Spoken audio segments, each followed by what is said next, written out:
pass those questions on. But Entirely hypothetical. you never know, do you? Exactly, Sometimes entirely we see them at the hypothetical. bus stop or whatever, Yeah, or anything. so think about this, chat. Let us know if you have any burning questions about what you saw last night in the future of WoW. We caught a body? You know, if we're ever to Still good, speak it's to still anyone good. on the dev team. Yeah. We can get there. Like maybe we'll get a letter or something like that, or you know, Yeah, sort like of- a message in a bottle. Yeah, so we something can like send that. out, Who maybe look even for an answer. knows? Let us know. Let us know your Target questions. changed. But that's what we're I gonna don't be think we can talking about afford to today. tunnel, though. I think we do Obviously, have and you might be to able to tell by the title take these guys of this out. podcast that I'm pretty excited Oh, about well, it. never In mind. fact, We got it. For those of you watching the live recording and We're the still VOD, on track. and maybe you'll be able to We hear can it if you're listening still- on we can your- still your pluck this podcast chicken. platforms as well. I'm gonna do my welcome home player housing, yay, hooray, victory dance. Oh no. I'm so sorry for those of you who Oh cannot no. see this, but I will try to audio transcribe. Tally is. I thought she really was saying, funny "I'm so and sorry for people that bizarre can and see mean this." fashion, which I believe You know, is supposed to constitute dancing. from one 40-year-old man He's to touching another, his nips, he's touching I will his say it nips. is a That's how he choice. touched his nips. Okay, it's over. I care too much I'm about my spent. hair to dance like I'm that, honestly. destroyed. I am absolutely devastated. Well done. You should have gone to the gym this morning, like I did. Almost as much. I should have done like you did. You were going to the gym to work off that excitement. I Where you genuinely- were like, let's go, yeah, player housing. I was player housing. on the treadmill and I was like scrolling through social media and like laughing to myself gleefully. And everyone was Maybe like, "What is you she can on?" get that. Maybe you can Target get that in changed. your player house. Maybe you can get some gym equipment in your player house. Who even knows? And then So I that won't you'll- actually have to go to the real gym. Who knows? We have A target dummy is many the WoW questions equivalent about of player gym housing, but equipment. The important thing is, it's happening. It's like genuinely happening. It looks, and obviously we'll go over this, but it looks on the 2025 roadmap that it will be coming this year. It's officially a feature of the Midnight expansion, which isn't coming this year. No. We got an announcement for that coming in the autumn of 2025, but there's just a sneaky little suspicion Well, it's on that roadmap that maybe, you know, it'll be coming before that. Like as as a free feature. pack. Seems, yeah, well, maybe not even a free pack. Maybe just like a yo, have this.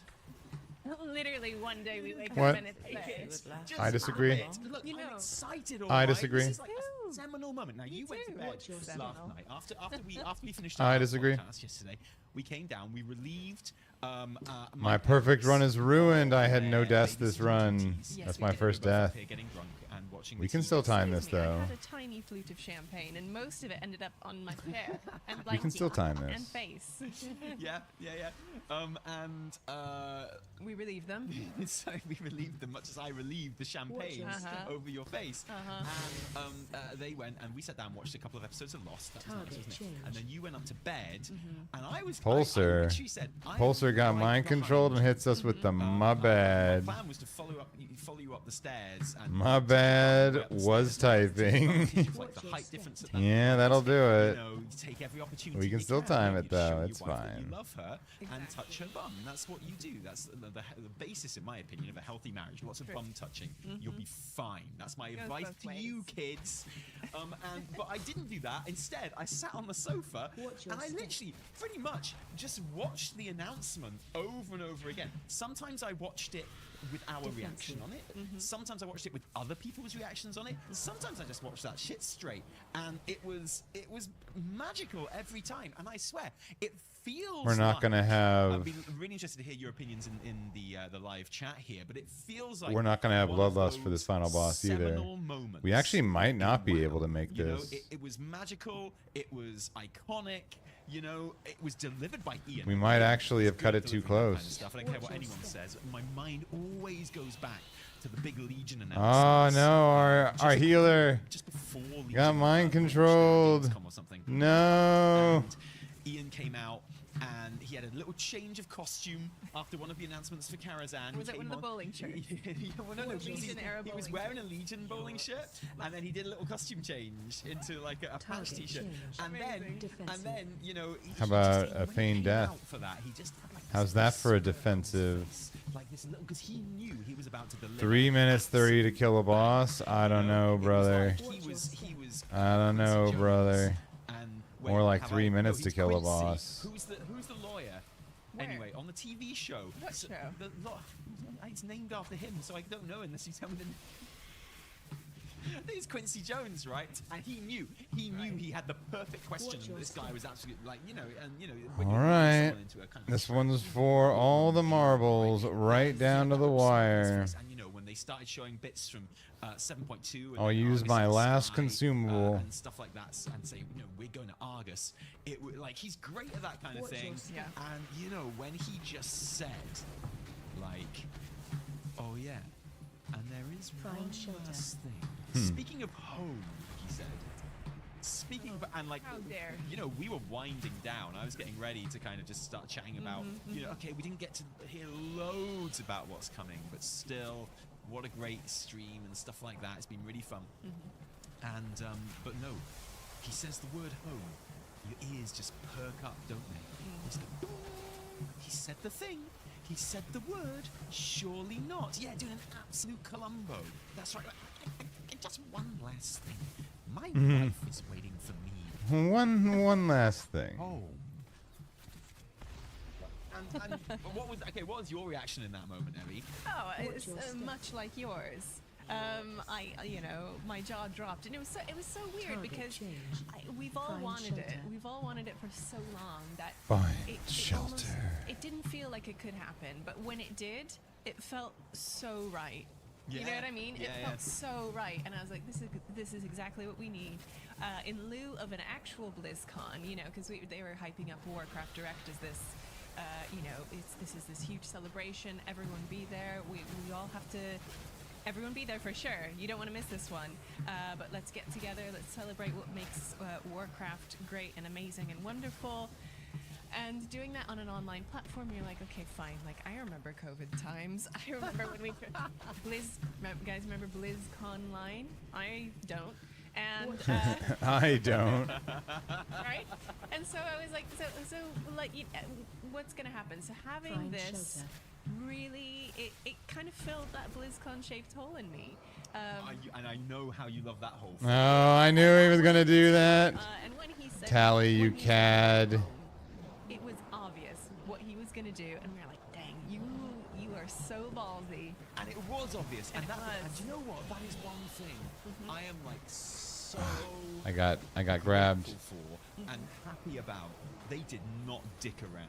But I There didn't was no die. real Our tease. healer died. It was like Can we it was be-res the obvious what it healer? was from the very second. Like just announcing it, just it being a thing was enough. And like that's 20 seconds. Like, kind of I don't know. I think you don't I need think to, we're like, get all cooked. Who wants to be a millionaire about it, right? Yeah. You don't need to like. No, exactly. You don't need to get all like America's Top Model about it. You just like chuck it out there. Everyone knows what it is straight away. You get Oh my god! although Oh my god! Down to the second. Down to the fucking second. Very well done. Hit him with the smile.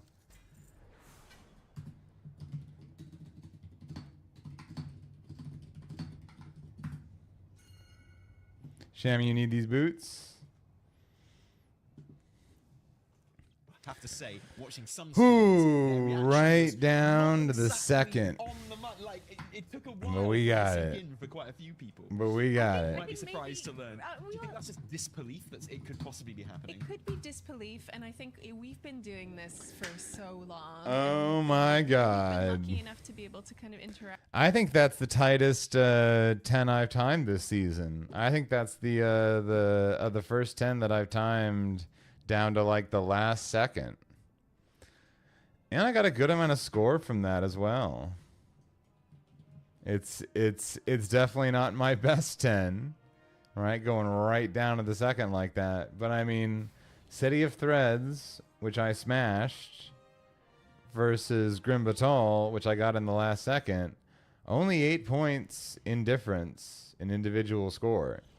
So you don't get a lot of extra score for putting some salt baying some time on there. That's fucking awesome. Now all I need is Necrotic Wake. Let me see my portal. Let me get my hands on my grubby portal.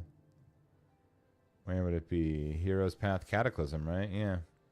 Path of the Tidehunter, and now Path of the Twilight Fortress. Another portal for my collection. Interact with Ian, with Holly. Another with other portal devs. for my collection. There's an element of that where, you know, like you said before during the stream, like you really trust them. Oh my and God, there's an that element of trust was that's right had on down to the wire. Holy built up again smokerinos. After kind of a wibble wobble during the Shadowlands era. It was a bit of a wobble, yeah. yeah. Just like whoop, whoop, whoop, whoop, whoop. Yeah, definitely. The jelly was like sliding off the plate into the bin, and everyone's like, "Oh no, I'm gonna miss that jelly." But anyway, it's okay. I'm gonna It's miss stable, that it's jelly. stable.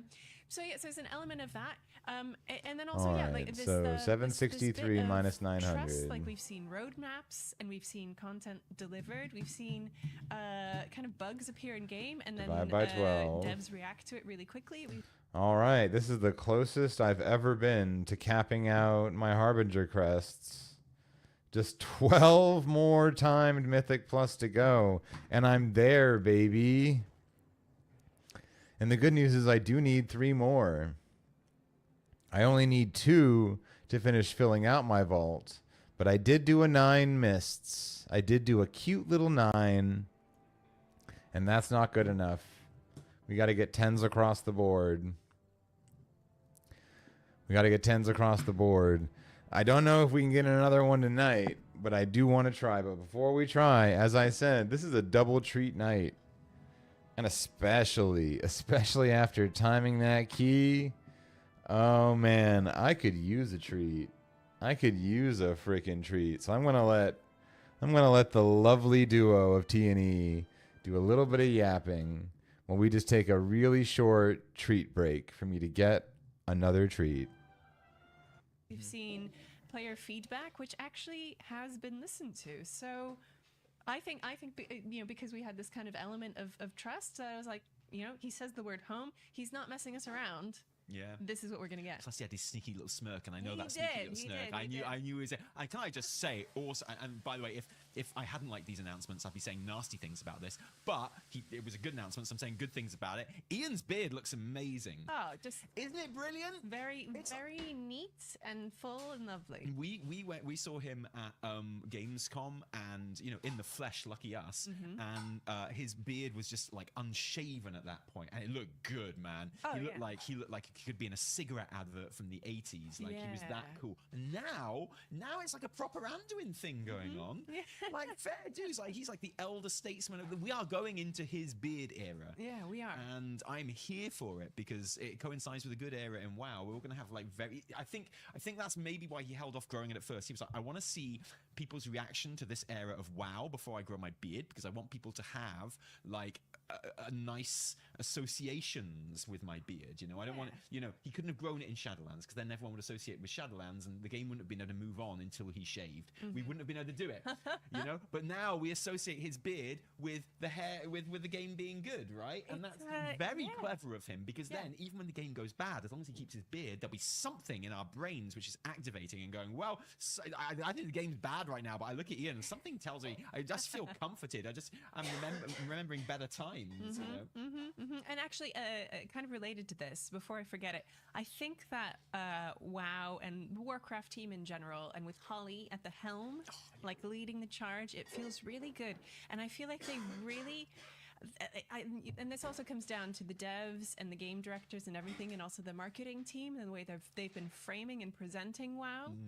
Right, like there's the Guardian article that just came out. Oh, I read that. Oh yeah, did you see yourself in there? Yeah, I did. Yeah, I got quoted in the Guardian. You know, looking at a Warcraft kind of 20 years, 30 years, right, of this game and this kind of IP's existence, being as this kind of phenomenal achievement. This, you know, the documentary about Evelyn coming out, if you haven't seen it already, is incredible.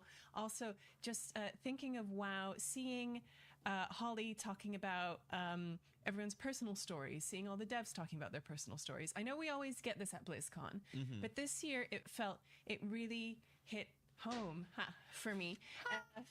No, it did. It really did, because there's been this big push towards thinking about WoW as this like, wow, is this social space? Wow, is this community? Wow, is this world where, you know, anyone can be part of it and find their friends, find their family in it, and they've really embraced that, and it's really rung true for me recently. You know, I believe it. I think people in general are looking for community. They're looking for a place that belongs to them.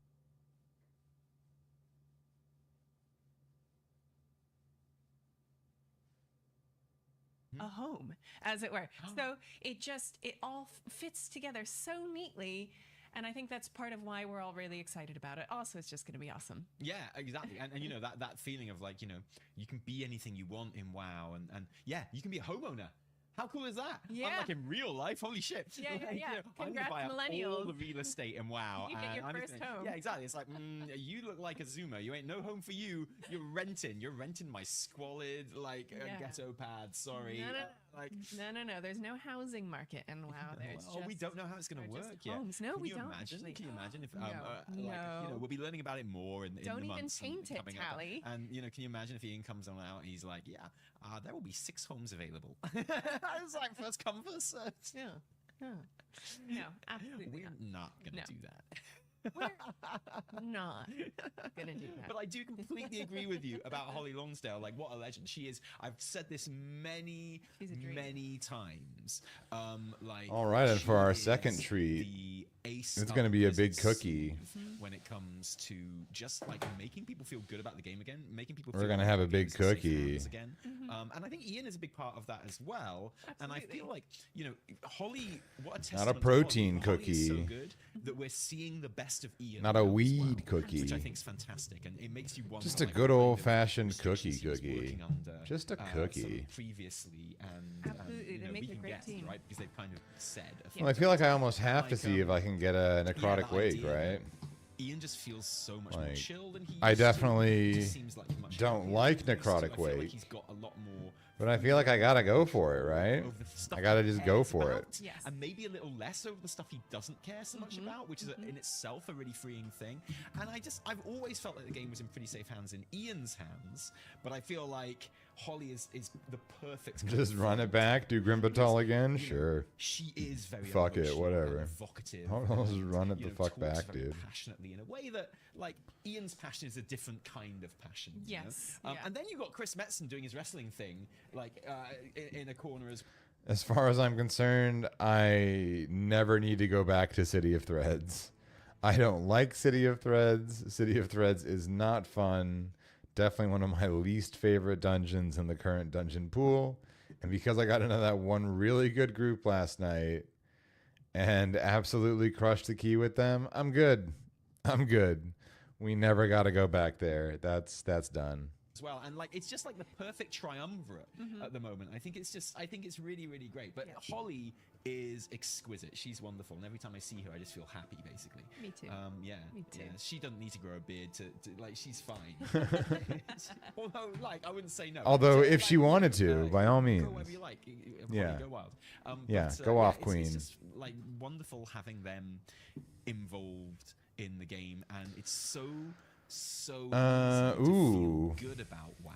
Let's right now. hurry up It's and get like, this done, hasn't been the actually, case since, I because mean, it's just a the few FA world really quests. Yeah. Couldn't Yeah. be It's simpler. true. You know, true. but so exciting. We've got loads of questions about player housing, and we'll maybe come back to that in a little bit, and a kind of a wish list Yes. for things that we want to see in player housing. I think that might be good. But what I'd really like to do is I'd like to just go through the other let's go. aspects of the direct.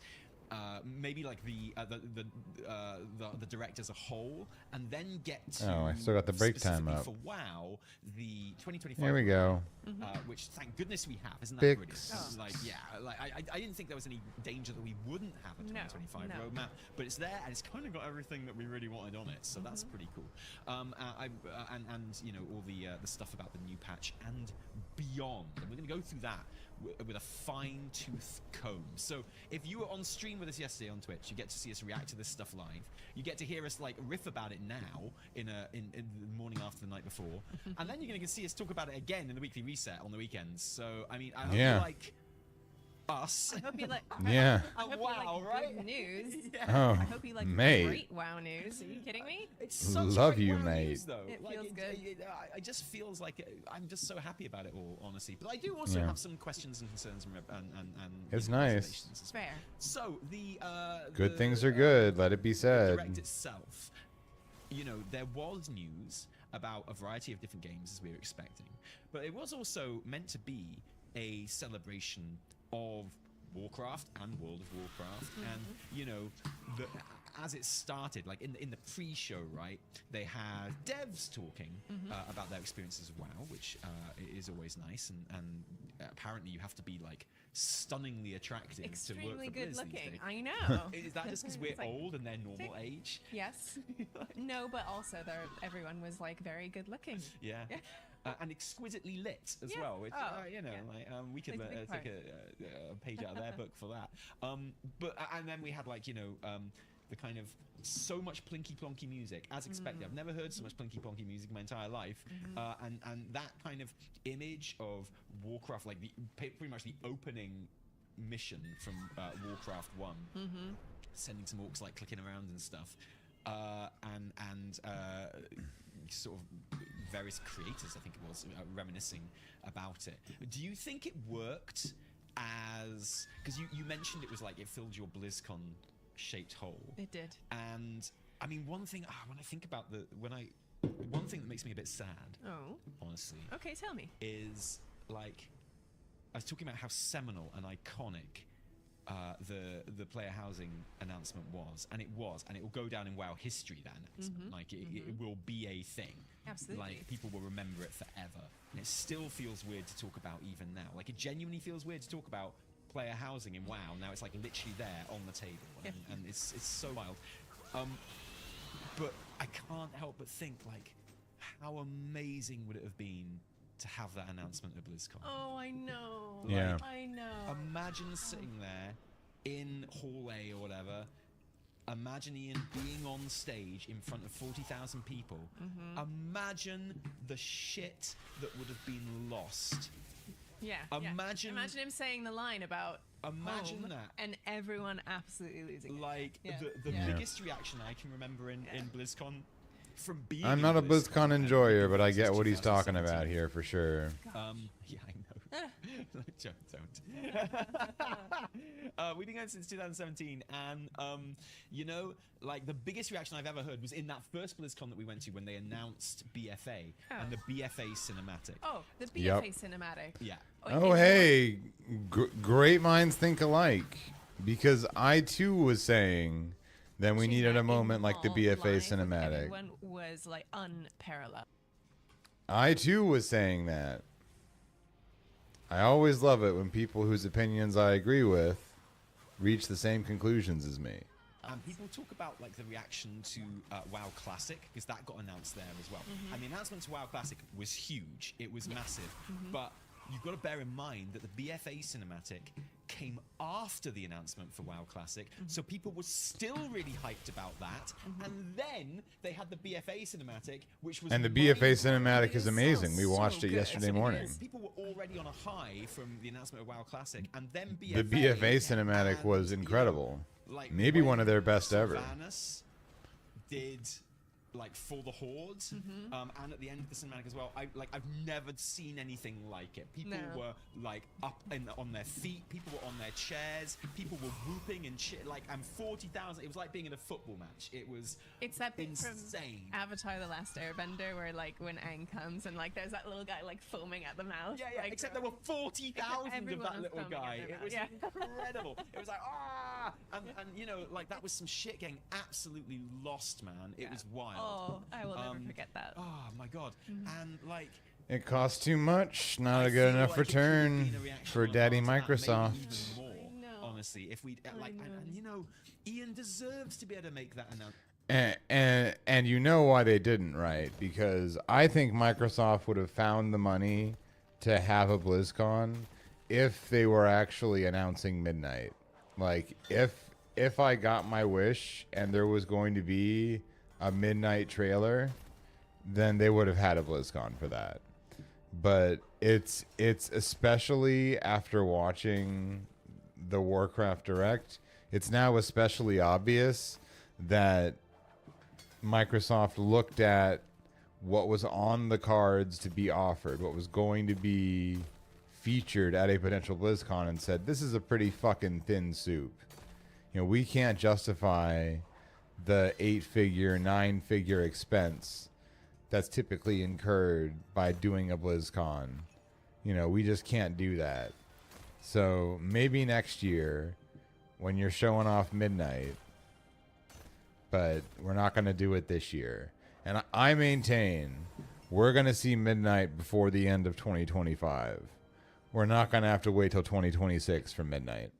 In front of 40,000 people. He deserves that love, like all the devs do, and that's something which has been really funny as well. Like we're on Twitter, but not so much anymore. Like Blue Sky is really where you want to go, and Insta if you want to follow us. And we're going to try using the YouTube community tab a little bit more as well, so people can keep up to date with us there.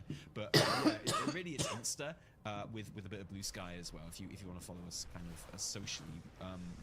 But like.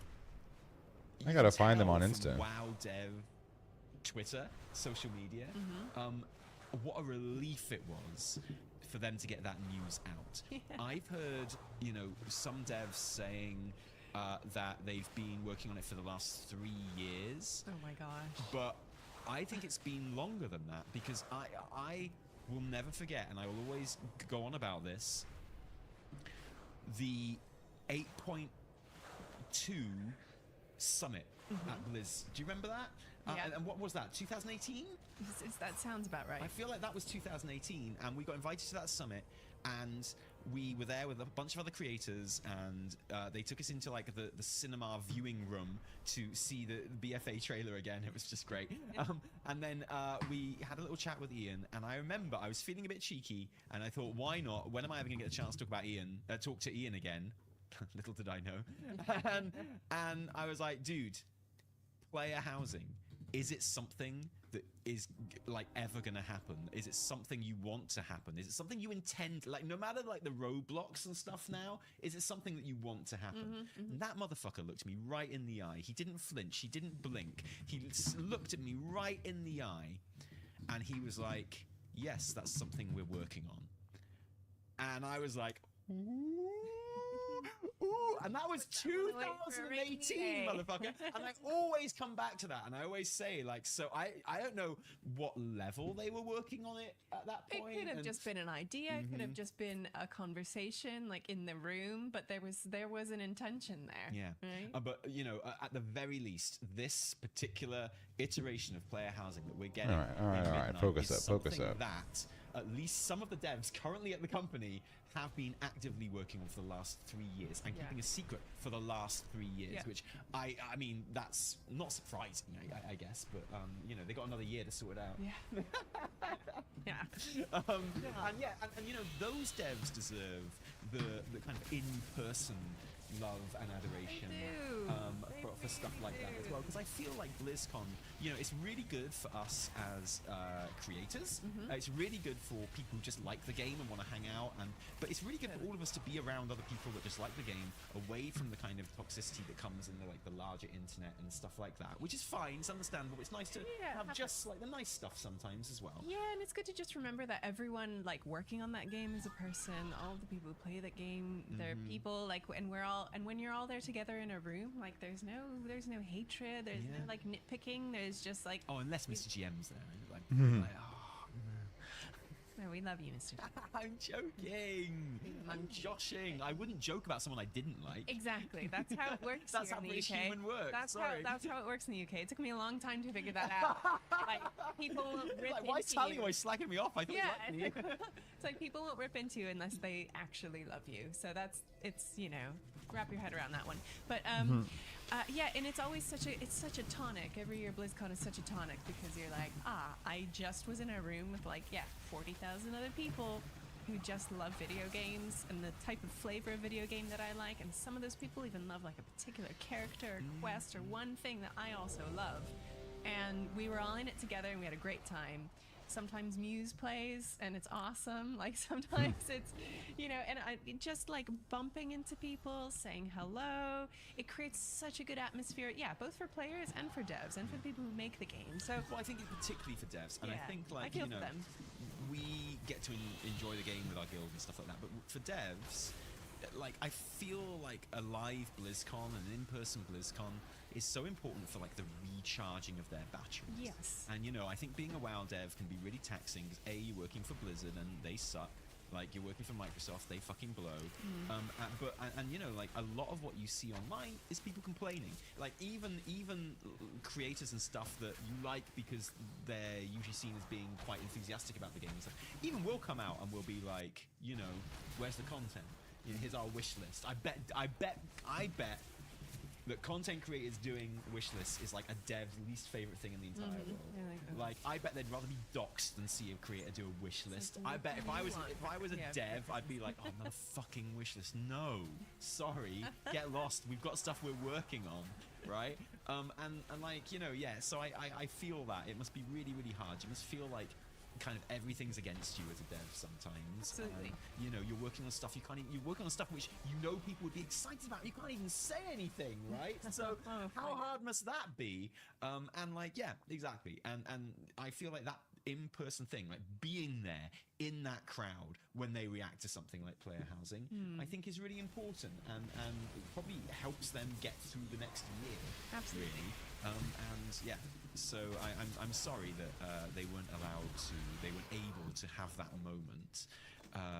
But it makes you want, like people are saying, well, why are they announcing player housing so early on, like a year out? And there's a number of reasons for that. One, it's just cool, and if you're in a position where you feel confident announcing it, you announce that shit because that's legit. People are like, because also it puts the idea of the next expansion in people's minds as well, which I think is really good and really healthy. It's the idea of like it's coming something. Oh, absolutely. I think there's never too soon to do that.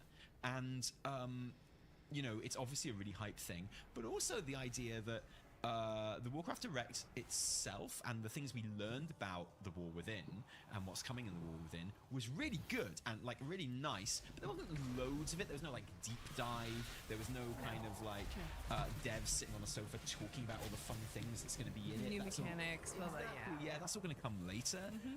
So, you know, there was no showstopper in that entire direct, really, and that was the showstopper. And it's just theatre, man. I think, and it's good to have an element of theatre, especially because this is in lieu of BlizzCon. And it was done, I thought it was done really well. Yeah, me like too. the editing was really good. I thought the music was good. The delivery was good. Yeah, it just kind of captured that little like BlizzCon flavor that we were all missing. But there's also that other thing of like, well, if they're announcing this now, what else have they got to announce for midnight later on? You know, and going through that Warcraft Direct, it has been pointed out that there is a screen that has been sent to us that is a building from Silvermoon being made, Like very, from new Silvermoon, very obviously. Yeah, like, and that gets my juices flowing, man. That gets me very, very excited. I like War Within a lot. I'm actually like in a position where I think I'm going to like War Within even more come 11.1 because that shit looks right up my alley. But I've always thought, like, as far as the World Soul Saga goes, Midnight is where it's at. Like, even more so now, right, with the player housing thing. But I've, like, since that announcement, and I don't think I'm alone on this, you see Midnight and you go, that's the one. That's the expansion right there. Well, and it kind of has to be if you're delivering well, they don't you know, don't like it calling it's it a not a trilogy, trilogy. It's not a trilogy. It's a trio of independent expansions. It's a multi-expansion story arc. Thank you. Multi-expansion story arc. In whatever is in the middle of that multi-expansion story arc needs to you know, avoid, like, you know, bad sequel syndrome. You know, it needs to be, you know, it needs to avoid like, oh, it's part 2. You know, like, you know what I mean? So it has to be good, and they obviously know that. Definitely. And so, like, it's got that thing. It's got everything. Like, it's got everything going for it, you know? It's got, like, the strongest obvious theme the three World Soul Saga things. You know, it's very purple. The baddie is the Void. The Void are the best baddies. Very We have purple. our ultimate confrontation with the Void. So there are definite overtones of Legion to that as well, because like here is one of the main baddies from the last 20 years, and it is the ultimate battle against them, and you know, that'll be it, sort of thing, with that baddie, like just like in Legion. And that was incredibly satisfying and incredibly fun in Legion, and I'm really up for it with Midnight as well. We're going to a beloved X-City, like, well, beloved city, I should say, which is getting revamped, and people have been begging for the revamp of Silver Moon since literally Burning Crusade released, because it was like, yo, when are we flying, dudes? And I think that is going to be like such a cathartic, wonderful moment for so many players, is when that happens as well. And you know, it's going to be stunning. You know that the new Silver Moon is going to be absolutely stunning. It's got potential to be like the best city ever in the game. You know, like the idea that so much is going to come together in this expansion. There's player housing there now as well. Part 2 of a trilogy is always the best part, objectively. Godfather 2, Empire Strikes Back, Indiana Jones and the Temple of Doom. No, it's not a trilogy. Spider-Man Far From Home. Temple of Doom is set before Lost Ark. You're right. So I'm actually going to I call like Lost Far Ark From the Home, second actually. part in that trilogy, in which case, yes, checks out. Okay, we'll discuss this later. But okay. Exactly. So like it's Shrek 2. Yeah, the Two Towers. Exactly. It's all of these things. Like everyone knows that of a trilogy. Rocky 2, Aliens. Okay. Okay. Like fine. you know, Terminator 2. Always the middle installment is always the best one. You know, like I'm pretty sure if you took the Harry Potter movies and like squished them all together and then separated it into three, it would be the middle section, which was the best one as well. It's just like always the case, right? Home Alone 2. We're Again, just in that's time more to turn up quintology these for days, but Mount it is what it Mania. is. Okay, maybe not Highlander 2, but I mean, But before we do that, we've got That's another like set legit we can just buy. Sequel. It's not part of a trilogy, really. So I'm talking about planned trilogy. Let's see. Yeah, and Last Jedi as well. Objective facts. So there we go. It's decided, and that's the thing. So I just decided to like throw a bomb in there. But it is true. And like so for me. Midnight has got and like also it's got the coolest name. Wrath and is the putting coolest forth a logo. strong And showing. it's just got everything. One word expansions are just like, Man, like I just feel like the pieces are all there, you know, to make one of the best expansions of all time, if not the best expansion of all time. And I felt like that since the announcement. Yeah, we'll do Wrath. And it's like, oh God, I'm so excited by it. I like and this housing announcement has not quelled the last my excitement. Put it that way. Okay, but let's get onto this properly. So, do you think? Sorry, I was massively sidetracked there talking about how sad. Also, I wonder if I can across like comp making stomp crowds for like yeah, good amount of Daenerys honor and style, conquest still. like, kind of like a rock star and Jesus. We should do a comp across, stomp. like, We should do a comp the stomp crowd as of well. BlizzCon as we all just We should do a basically, comp like, suck stomp. him off and say thank you for the thank you. But for before the we do a music comp in my stomp, we're gonna house, do a right? Mount Mania. But so I gotta do some mount farming. one- It's this been a is instead minute. of BlizzCon. I've fallen behind. Did it adequately do that? As, like, a I only celebration have of WoW? 588 Was it enough? mounts. Did it work as a Warcraft Direct? Like, how did you come out of it feeling like? I mean, I felt good. If we hadn't had the housing announcement, I would have been like,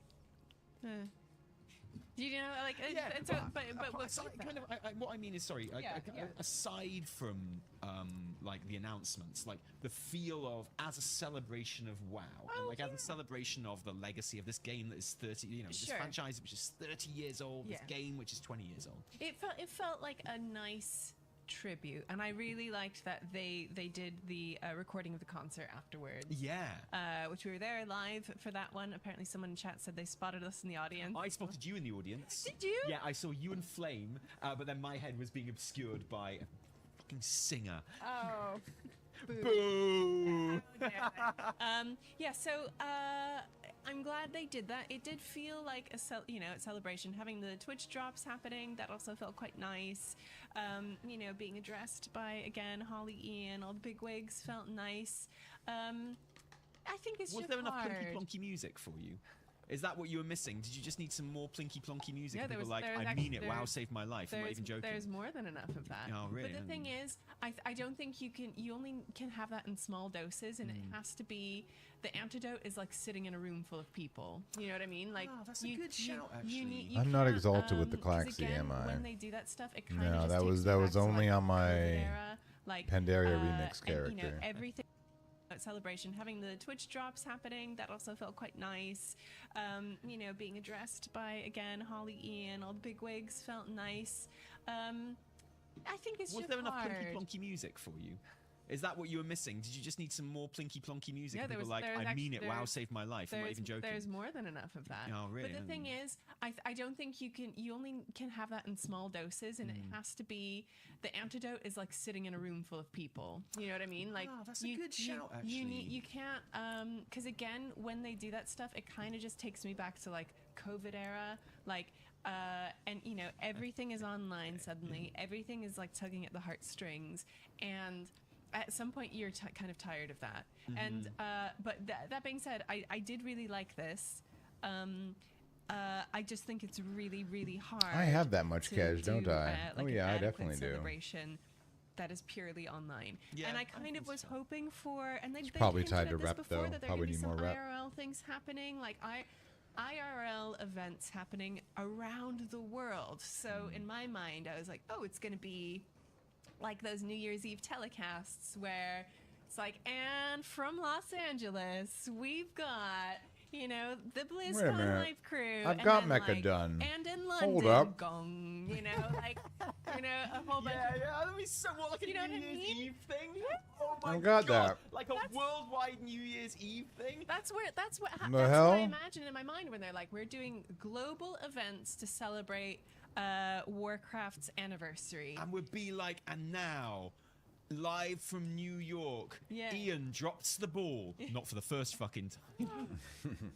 No, but then he catches it. And Of course, and now wheels it's it like, triumphantly oh, above his head. And everyone's like, yeah, and I it felt yeah. So I think that's what I was expecting. Even if it was like 3 gaming bars, like one in the UK, like one in maybe Asia, like one in the US, or just kind of like looping up live events. That's what I was hoping for, to kind of try and capture that BlizzCon feeling, like even just watching people live enjoying themselves. I'm like, that would have done it for me. Yeah. So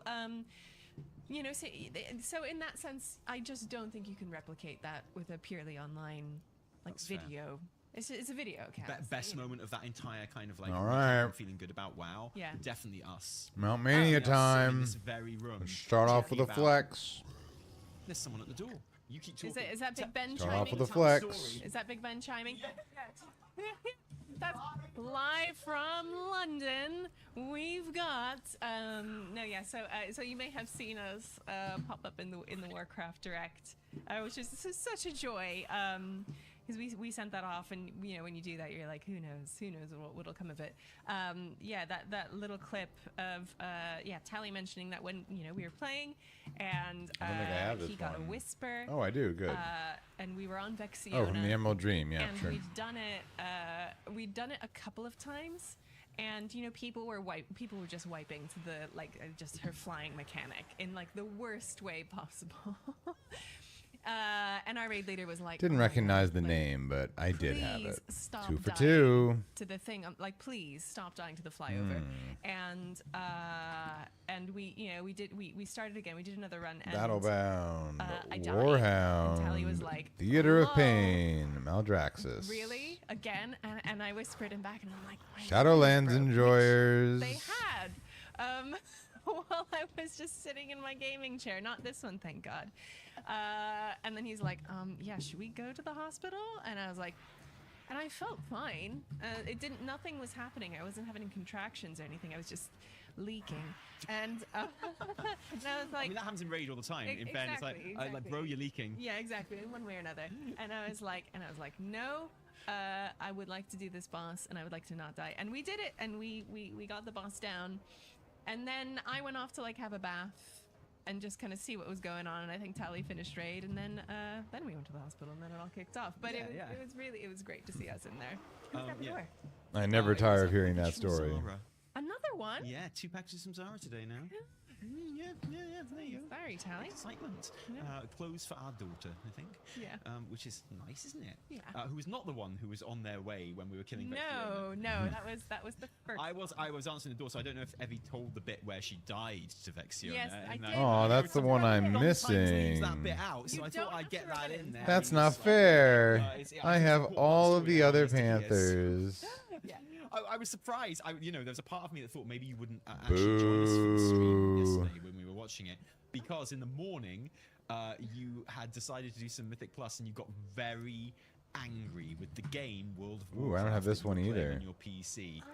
I never got this one. I love that Mythic Plus exists, and if sometimes it just rubs me the wrong way, because I'm like, look, I'm sitting down at the computer. I've got an hour. I have Nobody has this one to do and take care of. I have an hour of WoW time, and it's like, Tally, you want to help me do a key? Of course, pocket healer. Thank you. Love that. That's what I'm here for. Man. Yeah, exactly. Like, yeah, I get it. And we started doing it, and then like I've got this one though. Fell apart. Lots of we Lord did of the another Rings one, enjoyers here. It's just I was doing the math in my head, and the enjoyment minus randos giving me aggro for like not bringing my bloodlust pet or whatever, like strangers giving you aggro, strangers like blaming other strangers when they in fact have messed up. It was like, wild because I don't do. You didn't want to do a very high key. I was like, let's do at least an 8, so you're getting and I was like, no way, dude, like just because I go in, I do my 8 10s every week to try and get my mythic track gear. Got absolutely dicked this week, by the way. Got like the best thing in my entire vault track was like a ring that I didn't even need. So oh, Mo Rufus. Sockets and everything that I need sockets on as well. So I'm like, oh, Mo Rufus. But so whatever. And you were like, no. Like I haven't done Mythic Plus for a while. Let's go into a lower one. Let's go into a 6, right? And so we went into a 6. Keep it simple. And I'd forgotten how hard 6s are, because people, they get so angry because they don't understand what's going on sometimes. And then you get a mix. Like, there is a mix. That's the thing. And so we had a situation where, like, I have not been doing the Cinder Brew meadery stuff, so rip me, I guess. Yeah. And in each case, it was so transparently that they were angry with something else, and they were just taking it out on you. It's like, we've got kids. We know psychology. Yeah, exactly. And it was so obvious. In the like first... someone kept running, like someone kept being spotted by the guards and set like in the gauntlet. Okay, so we're in City of Echoes, we were running around, and this shaman got like webbed literally 3 times as we were running from like pack to pack. Oh, no. And the first time it was funny, and then it happened like over and over again, and no one had talked to each other in this dungeon at all. No one said anything about this person getting webbed. No one cares, right? Like, and then he gave you shit. I don't even remember for something dumb, like not stacking on the tank. Like I stepped out once. Yeah, and I'm sorry, tank. Like there were 4 people stacking in that +6 like icy thing on that like 2 boss fight, and like it was that tank like got 1 shot, and that shouldn't have happened. Like it was not your fault. Yeah. And like, but this guy who'd been webbed 3 times between me and this guy was like, "Come on, Hunter, stack." Step up, Hunter. Like, please. And it's back to back Netherwing Drakes, by the way. The other one was that's kind of wild. And like someone went offline. A member of our group went offline. Yeah. And it was like, oh, damn. Okay, they went offline. And damn. Again, it was a shaman that went offline. Yeah. And then we I do were not like, have the I guess hive that's that mind. then. And they were like, well, let's try. I do not have the hive mind. And we didn't do the boss. And no shit, because there's only 4. I'm probably gonna tie with this howl again, guy. They were like, why bloodlust, Hunter? And it's like, dude, we had a shaman. Yeah. I didn't like. You do it. Like, Yeah, no, like- it's fine. It's yeah, you know, and it's like, fine. again, The just thing is, angry that someone had dropped out and we're taking it Yeah, on. See who It's just, like, won. so dumb. it was and like that's Ray. fine, but, like, by that point, an Two-way hour had passed. tie My with this hour was up, guy. and we finished, you know, Hooray. and I didn't get any loot. You know, I got a slot for my vault, which is fine. I got some crests. We and still then- take those. Yeah, at the end of it, I'm like, the We still equation, take the math isn't those. mathing for me. Like, because the rewards and enjoyment and fun We take did those. not, like, it didn't come out in positive at the end. Well, but it did, so like, you I were don't already care. justifiably in a pretty bad mood, I think, because you were treated very harshly in those dungeons. Oh, I don't care. It But doesn't but you were already in a bad mood. bother But me. then you were like, I'm gonna craft some. This monument in Stormwind commemorates the late King Varian Rin and fallen Alliance soldiers. That'd be Lion's Rest. Yeah.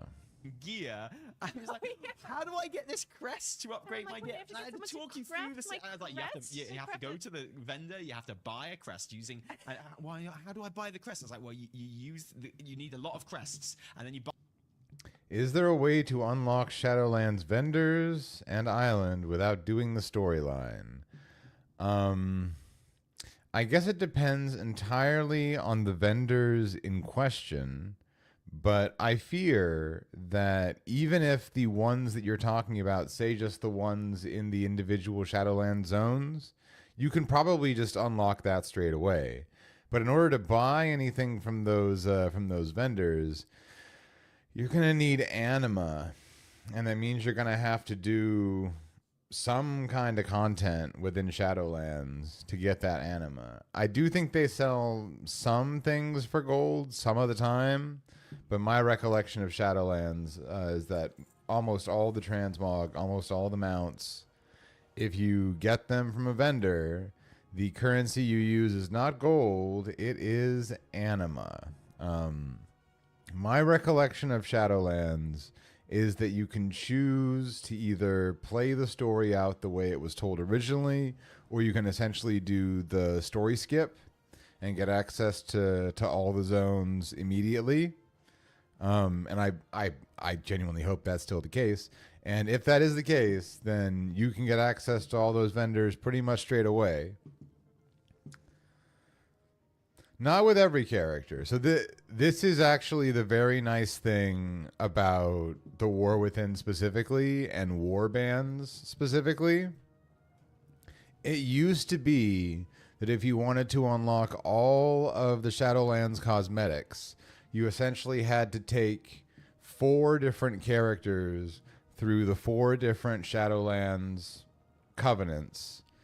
And essentially, you had to have 1 plate wearer, 1 mail wearer, 1 leather wearer, and 1 cloth wearer. Very annoying to do that. But now, thanks to warbands, you can buy any of the transmog, any of the various cosmetic items using whichever character you want to do it with. And because it's older content, because it's depreciated content, it's that kind of thing where if you wanted to, like, do a speed build, right, where you get like gear that makes you move faster so you can theoretically farm up anima even faster, that would be fine. You're gonna be one-shotting everything. So the good news is you just pick a character you want to do it on, maybe your main, and just send it. But the bad news is you're looking at like hundreds of thousands of anima you'll need to grind up if you're going for completion on that. It's definitely one of those things where if you were doing it when it was current content and you were pretty diligently farming that stuff up, you still only got like 75% of it. So it's a big farm. But especially if you've like seen someone else's transmog or you've seen an item in the appearances viewer and you want to get that one item, you can almost certainly go and get it. For PvP transmog specifically, for example, that is the thing. If you have a specific transmog you want to target, and especially if it's the PvP transmog, then you'll be in good shape. You can do PvP to get that. But like, I'm thinking specifically, if I scroll back here, Yeah, here's Shadowlands. Like, if I wanted to go get, for any character, these appearances, right? Where are we? Where's the Shadowlands? Where's the Shadowlands? Yeah. So, like, my hunter was Night Fae in Shadowlands, and I played a shit ton on my hunter. So I got all the different colors of the Night Fae armor specifically. But I also never did Venthyr with this same character, and so I never got any of the Venthyr colors. So if you didn't play Shadowlands and you have like one specific Covenant armor look that you think is really cool, that you really want to get, you should be able to pretty easily hyper target that one specific colorway, that one specific look. You should be able to target that with any character, because with Warbound gear, now you can get any armor type on any character. Just the big drawback to that is like I said, I was doing this when it was current content, so I've got 4 of 4 on Night Fae and 1 of 4 on Maldraxxus, and that's it.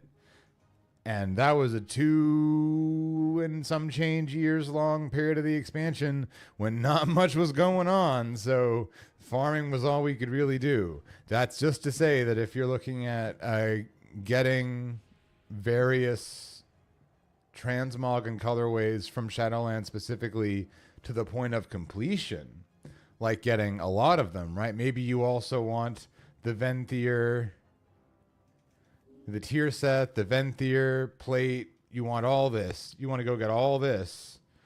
Well, you're going to be doing a fair whack of farming. You're going to be farming for a long time. But if you just want one, and especially if it's the PvP one, you're going to be sitting pretty. I think PvP transmogs are by far the easiest to farm. And for a lot of my characters, a lot of my alts, when I was looking to try and get good-looking armor looks, trying to get good-looking transmog looks, I almost always use the PvP armor for that reason. And actually, funny you bring up PvP, because we're about to do a comp stomp. We're about to do a frickin' comp stomp. We're about to do a comp stomp. It's always very important to get in your daily comp stomp when it's available. And if you've really got the tenacity for it, which I sadly don't. I sadly lack that tenacity. But if you have the tenacity, do it on multiple characters. You basically can't lose Comp Stomp. And the PvP rewards that it gives you are not trivial. And it's not just the pretty good once-a-day reward of a pile of honor and conquest. And you can repeat it for diminishing rewards as well, like any other PvP quest. But it's not just this. It's that there's also a quest for the Brawl, which this is. And there's another PvP quest as well. And those not only give you more honor and conquest. That's what I got from just doing one comp stomp last night. Pretty good haul. But they also give you bronze tokens.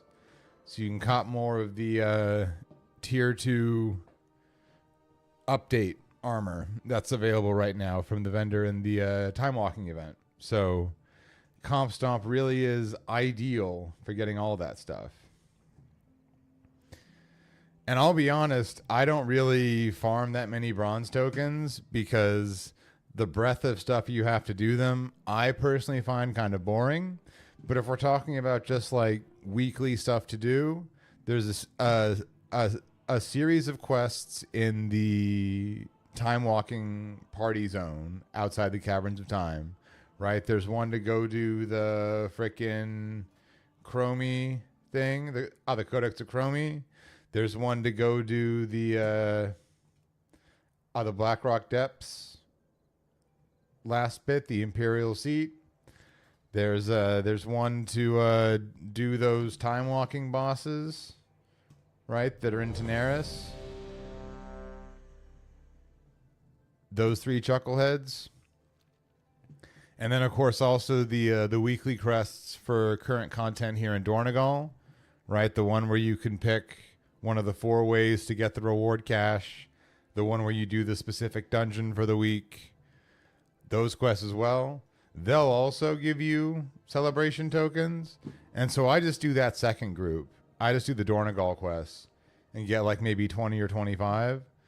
And obviously that means I can only get 1 tier set or so per week, give or take. But they're going to be around literally through Christmas. I'm going to have a lot of time. So I'm not sweating too much about how many tokens I'm going to get. But if you are trying to get a more comprehensive farm, do all the weekly time walking quests as well. Gone in 15 days? Oh no. The balloons here denote the length of the time walking event. And it goes all the way through the rest of the year. You've got well into the new year to be able to get all these time walking goodies. So you've got plenty of time. The Siren's Isle content coming out soonish, that's going to be an addition. And guess what? All that Siren's Isle content, that's also going to give you time walking badges. So you'll be able to get even more badges then. And that's why I'm just like really stridently enforcing on my own personal playstyle. Don't do the quests that you don't think are fun just to get the badges. It's not worth it. There's so many fun things to do in the game right now, and you can get the bronze crests you need to be able to get those tier sets purely by just doing what you find fun. Whatever you find fun, that will give you the bronze tokens you need. It'll just take longer than if you did all the weeklies every single week. Then again, if you've got a higher tolerance for that kind of thing than I do, then by all means, go nuts.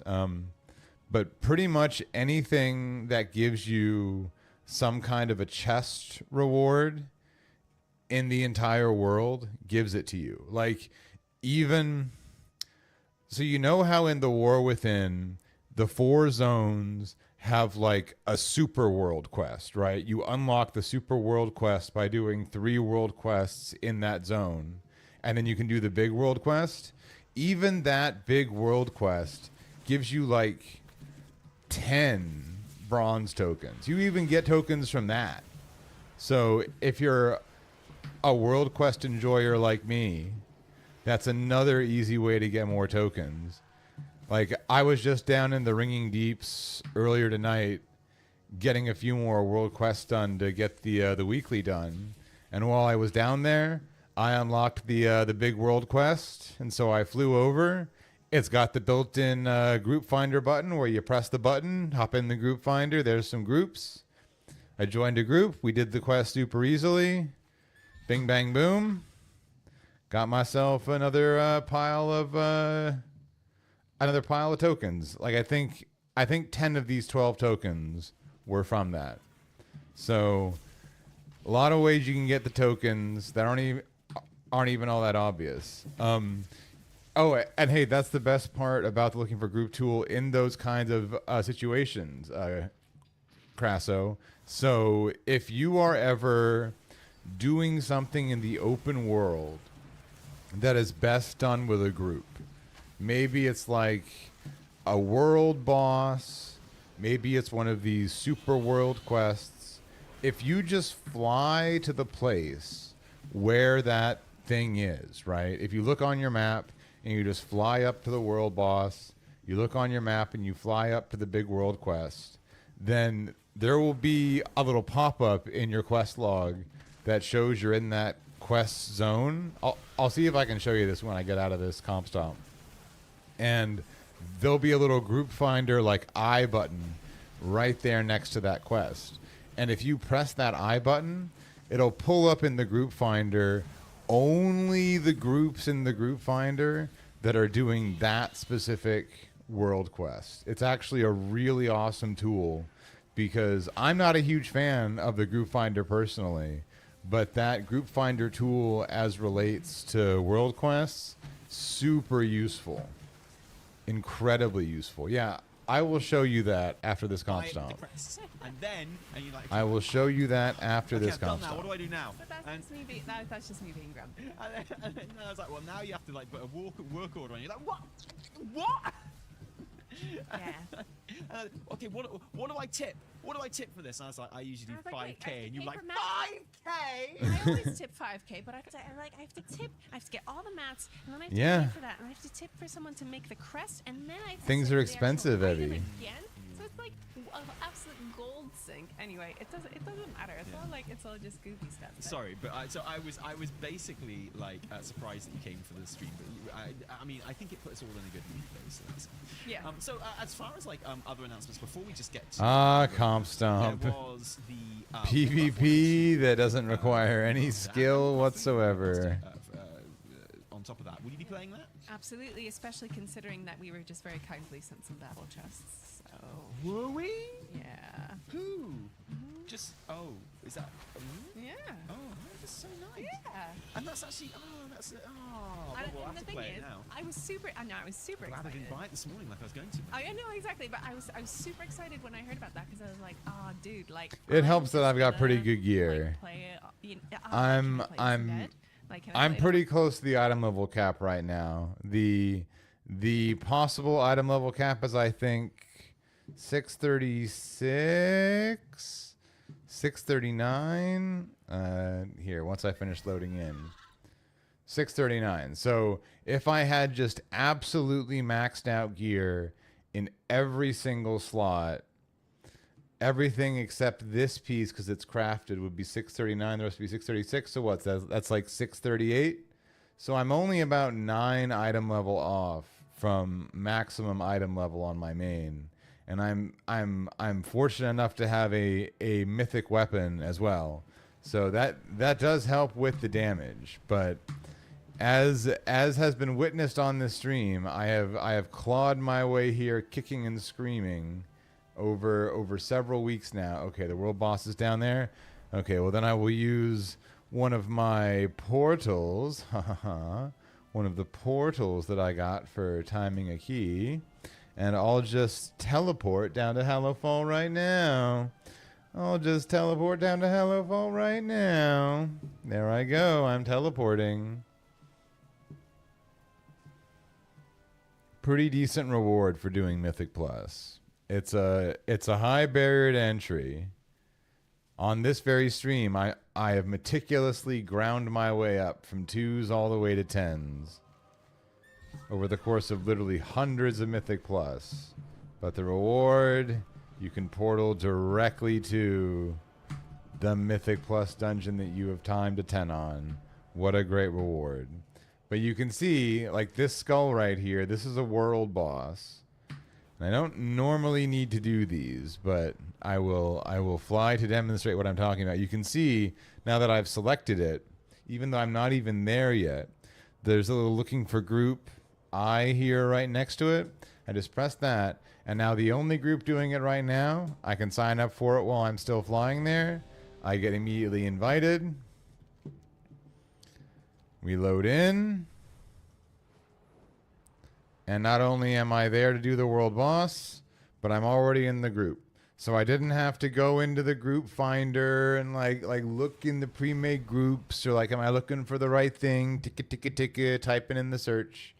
Just the little eyeball logo next to the quest takes you right there.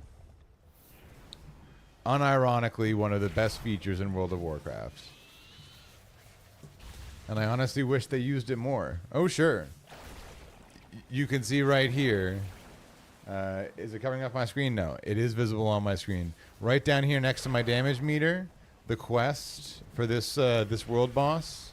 The little eye right here. My cursor's over it right now. So any kind of quest that's going to have this eye in the open world, that's definitely going to be a quest that, in addition to its usual rewards, will almost certainly reward you with some bronze time walking tokens as well. But believe me, I don't like going into the group finder kind of as a rule. So I really appreciate that when I'm doing world quests, I got just a little eyeball button there I can press. my mobile. to immediately get me where I gotta go. It's like, can I just like sit around? Because like, can I'm really excited because I never played. And then we kill this big ugly monster. Hooray! Even when they did 3, and I was like, again. Yeah. Wow. I was like, And there we go. I get a just skip chest. This one, wait for the remaster of the remaster. But did I get any tokens for that? Excited. I did. I got 8 tokens for that. This is a celebration. I could actually go buy another tier set right now. It just felt like so fitting. 8 tokens just for I that. got the, Imagine that. from Warcraft 2 What a world. as well. And people were like, wow, Warcraft 2 brilliant. I was like, it's a bit weird to have Warcraft 2 and not Warcraft 1, so I'm sure it will be Warcraft 1 as well. I'm really glad it is. Yeah, I'm looking forward to going it, mostly just from a lore perspective, and I know a lot of the lore has changed since then, but that's half. I am looking forward to season 2 of Mythic Plus, specifically because Priory of the Sacred Flame will be one of the dungeons, and Priory is probably my favorite dungeon from this expansion. So I will accept that it's not going to be in season 1. I forgive. I look forward to it being in season 2. And I'm almost done with my portals as well. 7 of 8 portals. It's a great season so far. A bit of Warcraft 2.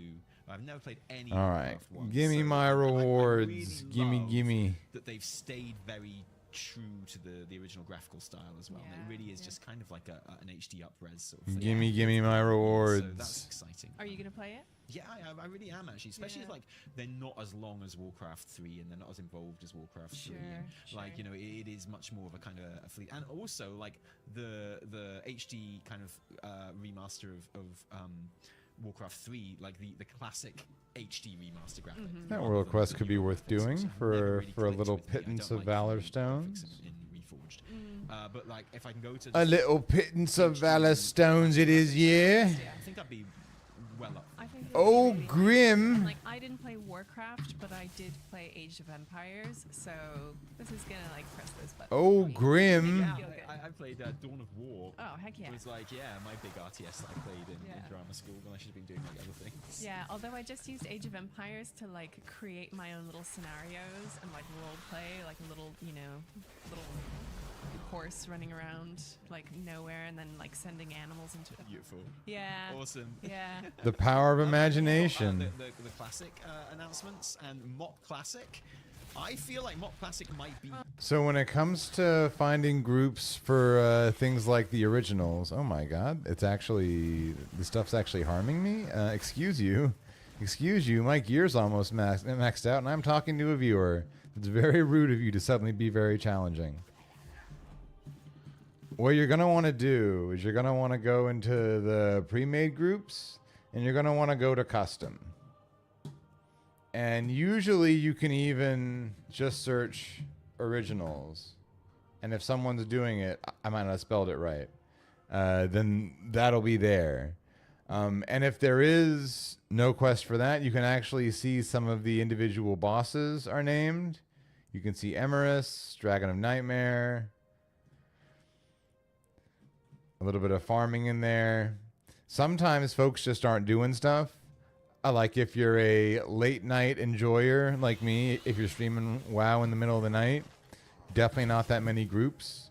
If you're trying to find groups for stuff like that, obviously recommend afternoon server time, especially on the weekends.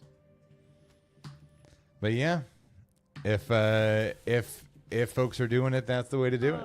You might be the target audience of Mop. You have not been an audience. And if no one's doing it, that's okay. I feel like this might be There's another time to be And I found. was saying kind of yesterday during the stream, I wasn't expecting my own reaction to be so strong to it because Remix came out and I did a bit of Remix and it was cool. Perfect. It was fun. It went so fast.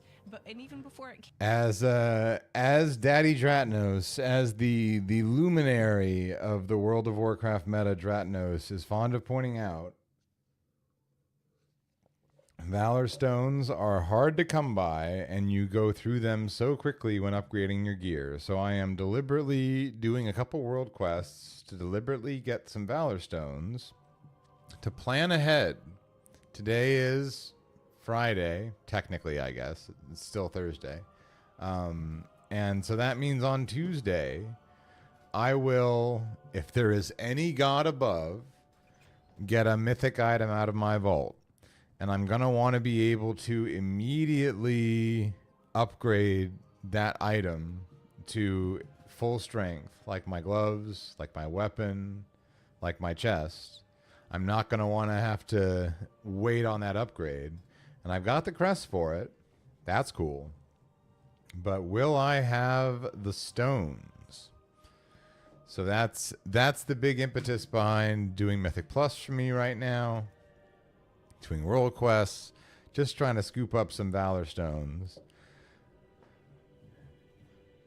But overall, I think that's probably going to be it for the WoW portion of the stream. It's getting a little bit late. The stream is not ending, but fans of the stream know that I like to wind down the stream with a little bit of letting my sweet babies into the stream room and playing some Marvel Snap. Some Marvel Snap. So I'm going to go perch myself in my log out position, but not log out. I'm going to put away my food so my sweet babies don't try and get into it. And I'm going to let the sweet babies in the stream room, and we're going to play some Marvel Snap. In fact, let's go ahead and boot that up and change our Twitch category right this instant. Marvel Snap. If you don't know what Marvel Snap is, it's a card game like Magic the Gathering or Hearthstone. And I think it's the best card game, specifically because of its simplicity, specifically because it's so straightforward. A little break while I put away my food and rouse the babies. And I'll let T&E talk while I'm away. I'll be right back. Now, I was like, I really just want to experience the story of Pandaria again. Like, I still really just want to like live through it again properly, not on my laptop and trackpad. And Remix was really cool, but it did not give, I think, a proper storytelling experience, because you're like boom, boom, boom, boom, boom, boom, boom, boom. You don't have to do it. So if you don't have to, you're not going to do it. And even if you are, you're like overpowered really quickly, and you're doing it fast. And so hearing about Pandaria Classic, you know, yeah, on the one hand, I get to just experience the story again properly, like paced normally. I get to experience like the classes back then, which is going to be incredible. There we are. And the music and the vibe and first the way through the things door. were back when Talia. That's why I call her Lady Lightning.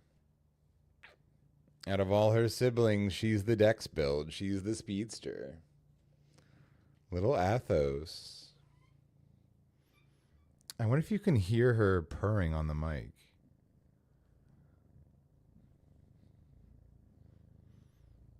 You can't? Aw. Mic's too good.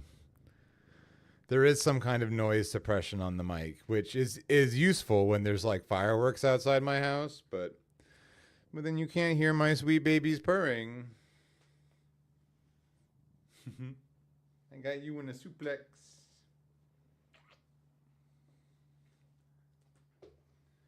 And this one here's Aramis.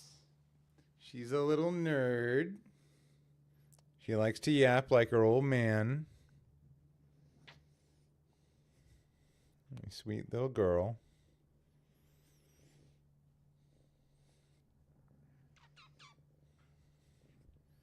You got something to say? You're always so talkative.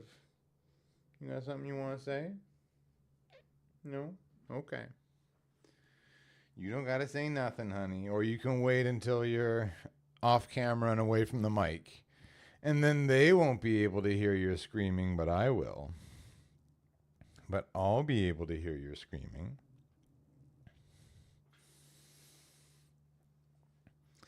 Oh, we got more sweet babies coming in.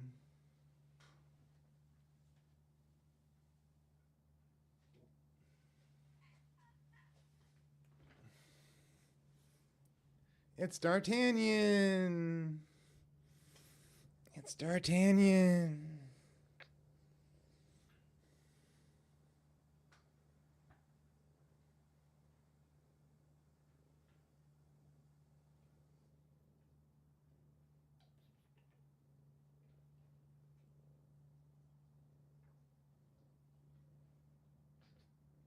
You're a little stinky. What you been doing? you been doing? Hmm? I love you. I love you.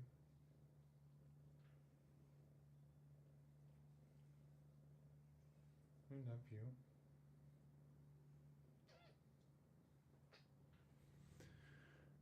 Do you think Trump will fix the economy? Seems unbelievable. Well. I will say this. Capital in the United States, so corporations, CEOs, banks, capital in the United States has a very long history of colluding to provide favorable economic conditions to any Republican president when compared to economic conditions for any given Democrat president. So, depending on who is president, corporations deliberately collude to provide more favorable economic conditions to Republicans. And that's why after Trump got elected, a bunch of stocks went right up. Now, 10% of people own 90% of stocks, so that's not helping the vast majority of us. But it does indicate that capital was pleased with his selection. Will any positive economic conditions be due to anything that Trump specifically does? Almost certainly not, especially if he tries to go forward with his tariffs, which are stupid and don't work the way he says they do. And I genuinely believe he's too stupid to realize that, that's not how tariffs work. Nonetheless, capital will still collude, as capital does, and completely independent of his supposed economic policy, things may actually still get better economically. And further, kind of going even further than that, because Trump is a stupid, capricious narcissist, he is also prone to inadvertently doing things that improve people's material conditions just out of his own desire to be liked, his own sense of vanity. I think that's what the $2,000 in Trump bucks during COVID was. Republicans don't want to send you money. That's not how Republicans work. But I think Trump realized that one of the options he had available to help the sagging, falling, crashing COVID economy was to just send people checks. And he's like, oh, well, if I do that and I put my name on him, everyone's going to be like, thanks for the money, Trump, and vote for me in November. I think Trump could also do something like that, where, because he just is a capricious narcissist, he'll say, you know what? I'm just going to send people checks. I'm going to help people with material conditions. And that would also help. Now, none of that addresses the national debt, but the national debt is kind of an interesting thing, right? The national debt kind of literally doesn't matter so long as the global economy still functions the way it does. And what I mean by that is pretty much everything in the global economy is underpinned by the petrodollar. It's underpinned by the fact that in order to do commerce when it comes to oil, when it comes to petroleum, you pretty much have to do it with dollars. And so that's why the U.S. is able to and allowed to basically just print money endlessly. And no matter how high our debt goes, no matter how high our localized inflation goes, we're still pretty much fine because oil makes the world go round and the petrodollar is what makes those transactions happen. Now, if anything were to happen, like, I don't know, just spitballing here, Trump putting a 100 or 200% tariff on all Chinese imports to the United States, if something like that were to happen, that could conceivably upend the national economic system to the degree that it could change the default currency of oil, of petroleum, and maybe mean the death knell for the petrodollar. And if that did happen, then all of a sudden the national debt would matter a lot more because suddenly we wouldn't be able to just print money endlessly without significant economic repercussions. So the good news is Trump definitely doesn't want that to happen. Even if he's too stupid to understand it, the last thing Trump wants to do is kill the petrodollar. So as long as he doesn't do that, the national debt pretty much isn't going to matter. But you can also bet your life that under Trump, the national debt will reach record highs. But as far as fixing the economy is concerned, the economy is already fixed. The people that have the capital and that have the money, they're doing great. And the rest of us suffering, that's kind of seen as the acceptable loss, right? Kamala Harris's opportunity economy. You have the opportunity to succeed. Well, what happens when you don't succeed? Well, you end up like the 2/3 of us living paycheck to paycheck. You end up like the 90% of us who don't own stocks. You know, it's unfortunate, but that's why it's always important to keep things framed up as far as your material conditions go. What are these policies going to do, not for the economy, not for the national debt, but for the things that affect me? How are they going to change gas prices, grocery prices, my personal income, my rent price, those kinds of things? And there's very little the federal government can do to directly help you on those matters, short of sending you money, which, again, Trump might do. But I think it's far more likely that we'll simply see a general improvement of the conditions of the economy. So more hiring, more spending on existing staff, lowering prices, special promotions, things that are generally good for, John Q. son of a bitch like you and me, simply because businesses collude to provide Republicans a more favorable economic circumstance. Will it get any better than that? I don't know. But it stands out to me in my mind that when Trump got elected the first time, I was working in a call center.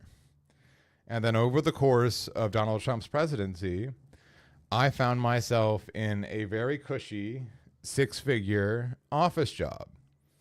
And then over the course of Biden's presidency, Chairman Joseph Biden, I was laid off from that job as part of a standard workforce reduction.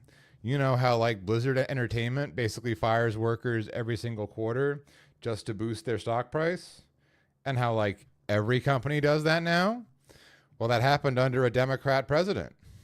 And that happened to me. Porthos. It's Porthos.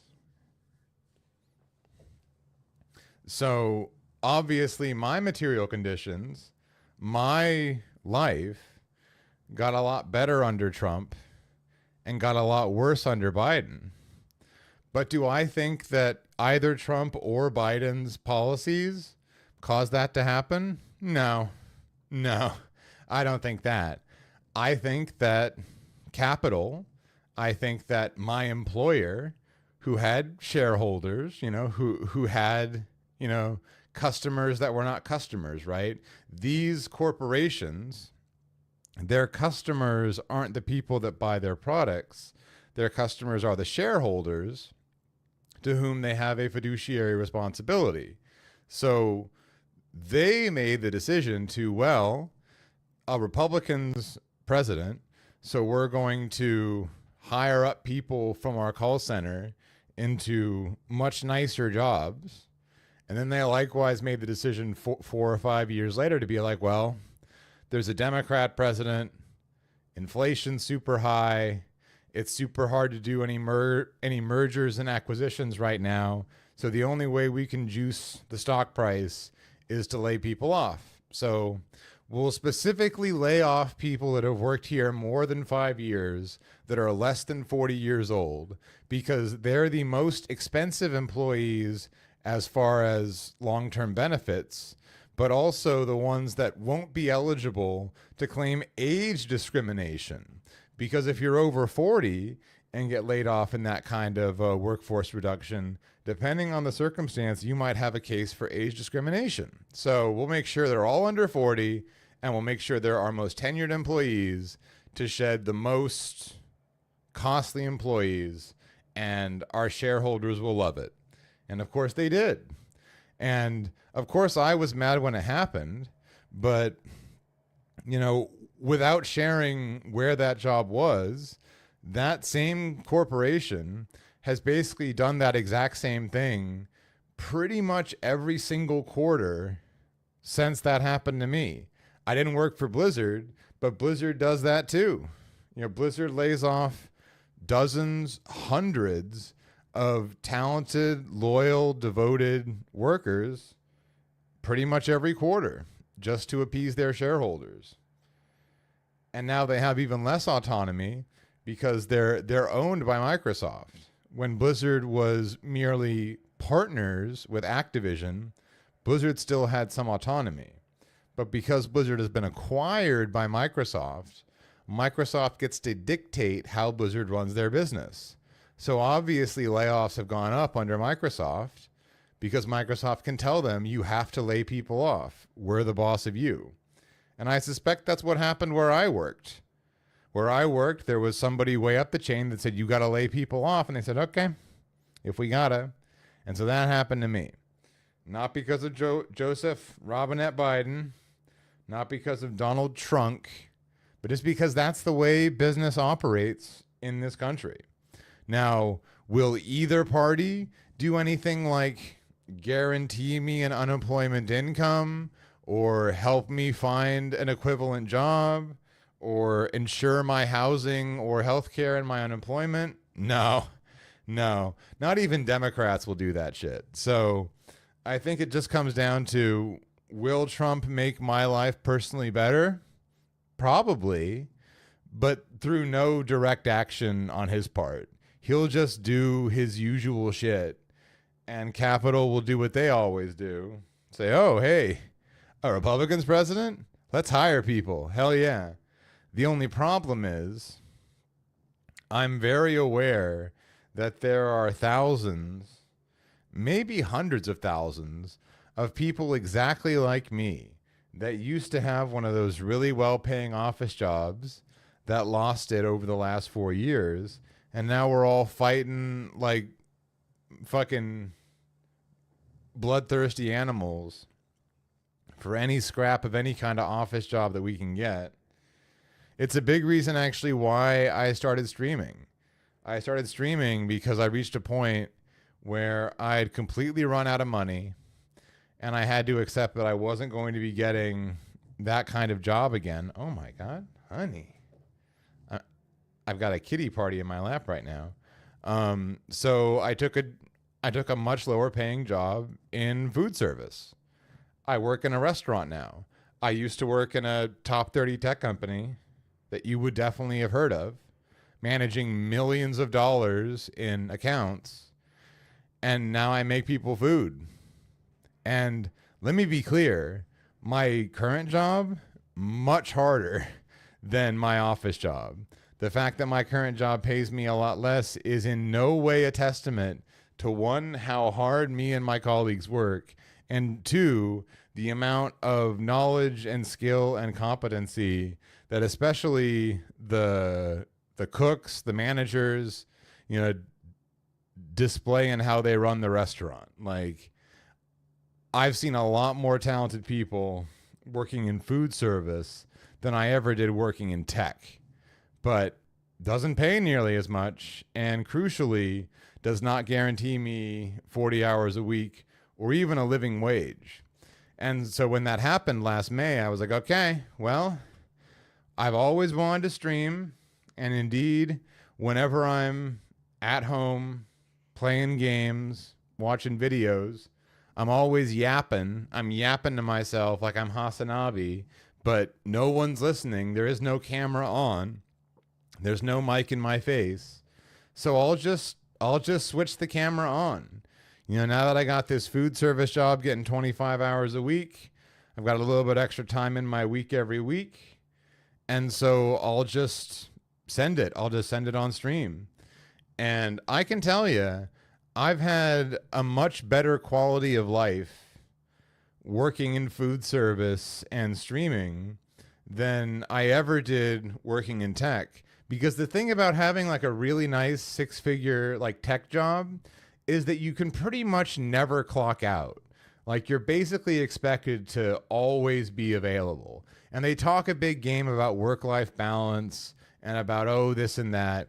But the practical reality is when you're in that kind of tech job where you're managing millions of dollars worth of accounts, and even though you're being paid 6 figures, like, again, think about that, right? You're being paid 6 figures to manage millions of dollars in assets, productivity, value, whatever you want to call it, for the company you work for. That's a pretty piss poor amount of your labor value. But you'll take it because you know that that's much better than most people get a chance to have at most jobs. Like you'll take it. Sure, I'm only getting like 0.01% of my labor value, but it's more than enough to get by on. And the last thing I want is to piss off my corporate overlord that's improving my life. Please and thank you. So when I got laid off, I thought, okay, well, I've worked in tech now for about 7 years total. So surely I'll be able to find another one of those kind of jobs, right? No. In fact, I actually had a friend of mine that worked at a firm that I applied to. And when I applied and didn't even get an interview, I asked like, hey, what happened? He's like, yeah, there was one opening and 250 applicants.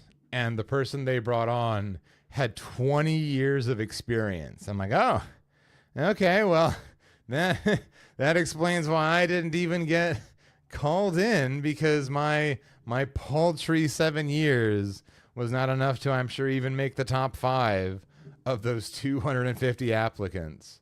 Meanwhile, when I work in food service, like every day I encounter people who have to like break their bodies just to prepare food for people. Like if a sink gets clogged, if there's a spill, if someone didn't prep something, so you have to hurry up and make it yourself. Like so many incredibly talented, incredibly hardworking people working in the business of making sure people can get food. Those same people, by the way, will complain about the price of the food. That is not lost on me. Like, oh, wow, this food item you made me is so expensive. Like, yeah, well, I didn't set the price. I'm just the guy that made it. That'll be the price I said. Please and thank you. I don't think I've ever seen any of my colleagues in tech, any of my managers in tech, any of my directors in tech ever do anything that would have even gotten their fingernails dirty. Like nothing physically impressive. It was all moving things around in spreadsheets and in programs like Taleo or whatever, like all just this computer program shit. And I'm not saying it's not hard. I'm saying I'm much more impressed by a manager who will come into a restaurant, realize they're short 2 workers and a cook, and fill that gap themselves and do all that extra work themselves and make no extra money themselves. And they'll just do it because if they don't do it, then shit's not going to run smooth. And then the next manager and the next shift that comes in, they're going to have a dog shit shift. So they just bust their ass to make sure that the next people that come in can just have a run-of-the-mill, normal, not shitty shift. And I think those are the people who should be making 6 figures. I think those are the people who shouldn't have to worry about paying their rent.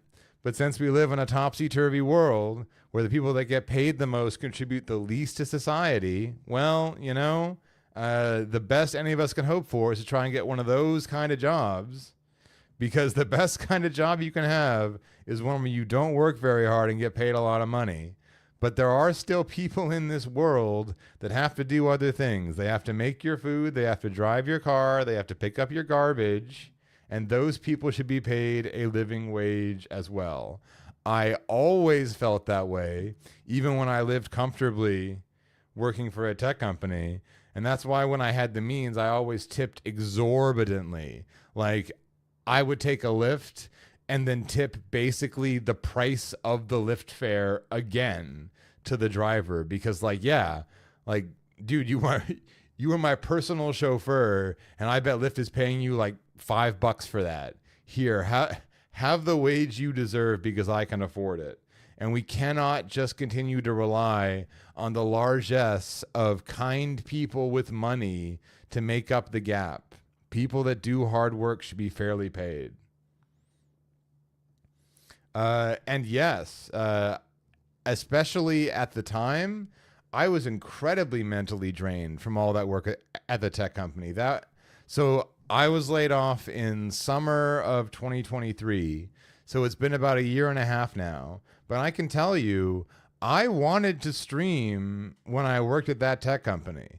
Like, I'm crushing down emails, I'm doing Salesforce reports, and what am I doing to pass the time while I do that boring fucking office work? I'm watching Hasanabi, I'm watching Soda Poppin', I'm watching Will Neff, you know, I'm watching my streamers. So of course I wanted to stream. Of course I wanted to also stream, but every time I would try and like get in the mood to stream, I'd be like, God damn, I'm so just like mentally fucking gassed. And what happens if I go live and then like a client suddenly wants my full attention? Do I just abruptly turn the stream off? Do I try and like mute the stream and manage them off camera? Like being in that kind of job where you're like always on, you're like Bruce Wayne for a fucking brand. And it's like, yeah, I just don't have the gas to stream. But now I'll say this, I don't make enough money to live working in a restaurant. But what I am able to do is I'm not working when I'm not at the restaurant. Ain't nobody from the restaurant calling me when I'm home saying, hey, can you make me fucking 5 chicken dishes right now, please? Like, no, man, I'm not there right now. I'm not going to make shit for you until I walk in the door and clock in, brother. And then, yeah, those chicken dishes, they're coming right up. You can bet on it. I really like that separation, that physical separation. Even though it's not enough money to live on, it is still a physical separation. And that physical separation actually even persists right now with the stream. And that's the really cool thing about the stream. I streamed for 16 hours yesterday. But if I want to stop streaming, I can just turn off the camera. It's fine. I don't have any manager that's going to hit me up on Slack and say, you know, hey, Deacons, you haven't streamed enough hours this week. What's up with that? I can just stream because I enjoy it. And that's what I discovered when I started streaming in May of this year. You better believe no one was watching. I streamed for months to 0 viewers. Nobody watching me. And it wasn't until I got a nice little bump from some of my favorite content creators that are actually on stream right now, Taliesin and Evatil. I got a little bump from them. And thanks to that, I was able to get monetized. I've got a cozy little community. I make like $60 a month from Twitch. Like, that's not nothing. That $60 goes directly into buying cat food for these sweet little babies. Because let me tell you, these little rascals, they love to eat. So I just reinvest all my Twitch earnings back into my sweet babies. And even at that paltry figure, right? You couldn't live off that. It's just $60 a month. But I've got way more enjoyment doing this than anything I ever did at that tech company. And so when it comes to favorable economic conditions, you know, I would love to have a good job again. But I do also fear that if I got that good job again, I might lose the spark for streaming. And it has been a wonderful, August, September, October, November, I guess 4 months now. Really fucking awesome 4 months of being monetized, having my own little community, having people kind of stumble upon my stream and choose to stick around like you, Crasso. Like, that's what I love the most about my stream. There's nobody that I ever see in my chat and is like, oh, this motherfucker, this guy, I gotta ban this annoying guy. Like, that never happens in my stream. It's just always people that I'm glad to see. Did you get humbled? Yes. Yes, yes, yes. Indeed. That's why you might have noticed that timeline there where I got laid off in summer of 2023. but I didn't reach the point that I was out of money and took that restaurant job until May of this year. Yeah, sweet little baby, sweet little baby. Uh-huh. Oh, you pushing my mic? You pushing my mic? Huh? You pushing my mic? Okay.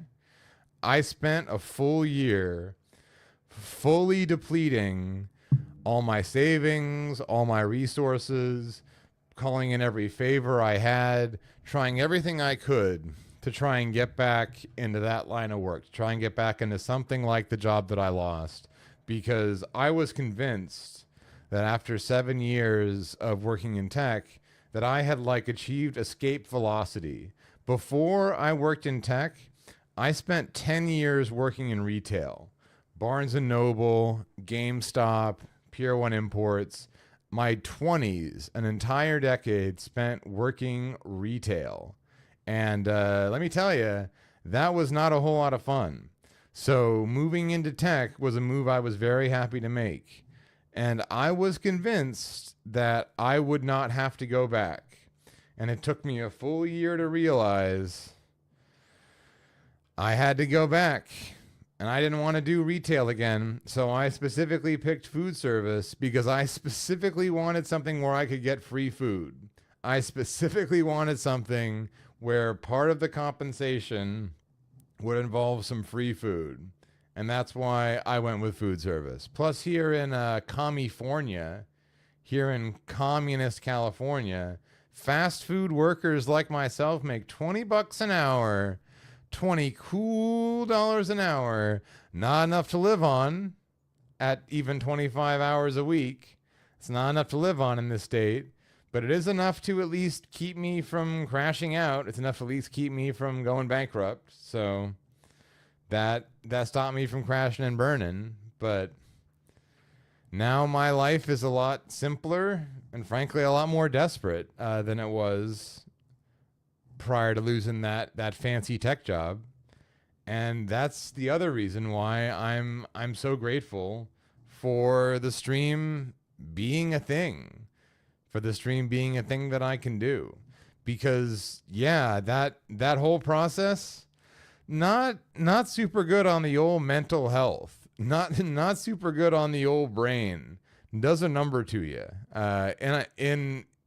In a lot of ways, but in the chief way of making you kind of doubt that you're like worthy of having good things in your life, right? Like it makes you feel like, oh, so I guess my best days are behind me.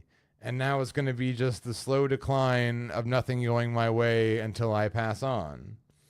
And that was the really nice thing about having the stream not blow up. I'm not Hassan Piker, I'm not a millionaire from streaming, but I have a couple tier 3 subscribers.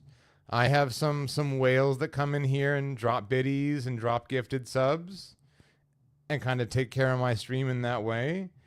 And that means a lot. Like that validates me in a way that I didn't know I needed validation. And it's not enough to make me change how I approach streaming, right? I would never, pander to my audience. I would never try and compromise what I enjoy about streaming to try and make more money from streaming. But I would definitely love to find more people like those sweet people in my community that support me. So if there's maybe a future where I could,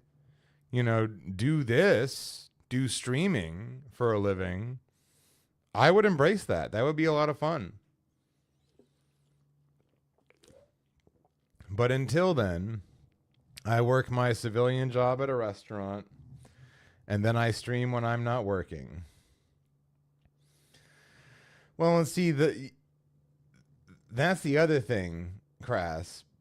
People in Europe see $25 an hour as a lot of money. Oh, you're in the ad break? Shit. Sorry about that. I was forced to make a decision. Oh, just got out. Great. I was forced to make a decision when I got monetized. I could either not run mid-roll ads, and if I did that, then Twitch would put pre-roll ads on my stream. And I decided that because I want people to discover my stream, come in here and watch me, I decided I would run mid-roll ads instead to take pre-roll ads off my stream. But since you just got out, the good news is people in Europe see making $20 an hour working fast food is a lot of money, because people in Europe get the additional kinds of social safety nets and support that even here in California, we're not so fortunate to get. And I don't even mean like direct financial support. I just mean things like better public transportation. You know, there's one bus to my job, and if I miss it, I'm waiting 15 minutes to get the next one. And that's pretty good for my area. For a lot of other things, you miss that bus, you're waiting 30 minutes. I'm just lucky that I happen to work in a downtown area, so the bus line that services it is very good. But suffice it to say, even something as simple as better public transportation means that you've got more options in Europe for that money. So I'm not surprised people in Europe think that money is a lot. It is a lot to them. But here in the States, where we're completely on our own all the time, everything costs a lot more money because nothing else is supported.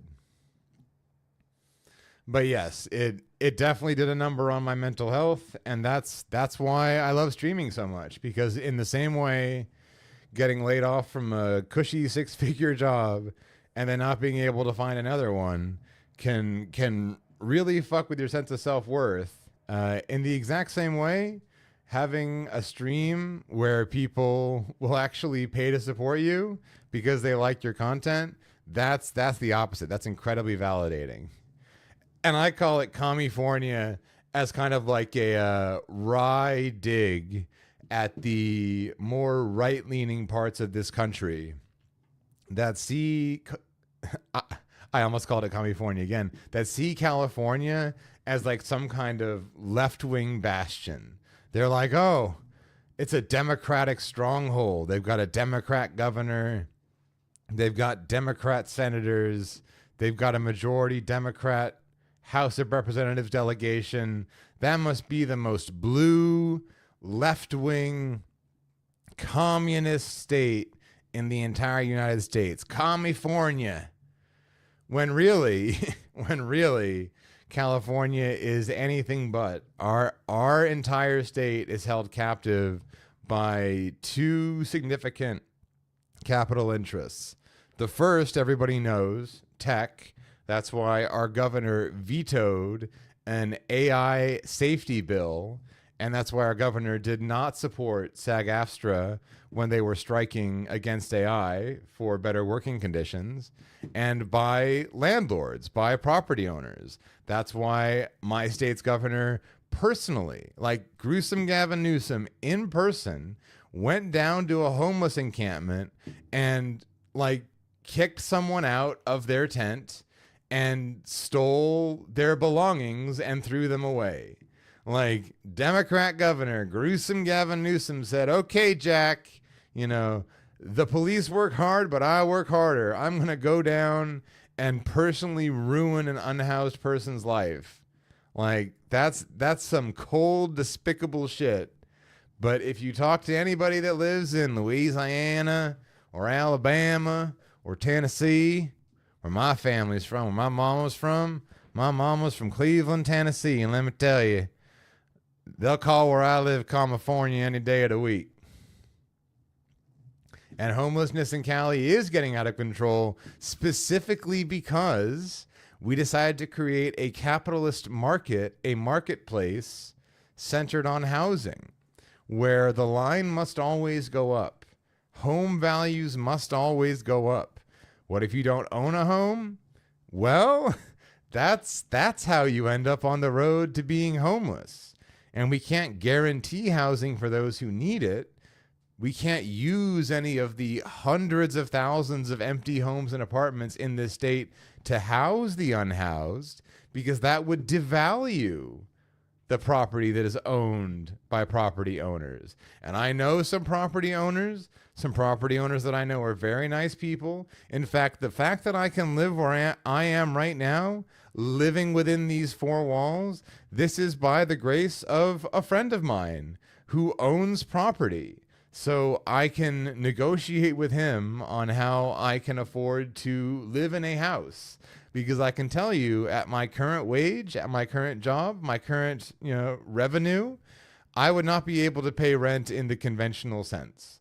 So if you do not know a property owner, then in California, you are on the short road to being homeless. And there is no way out of it. You are just trapped once you are there.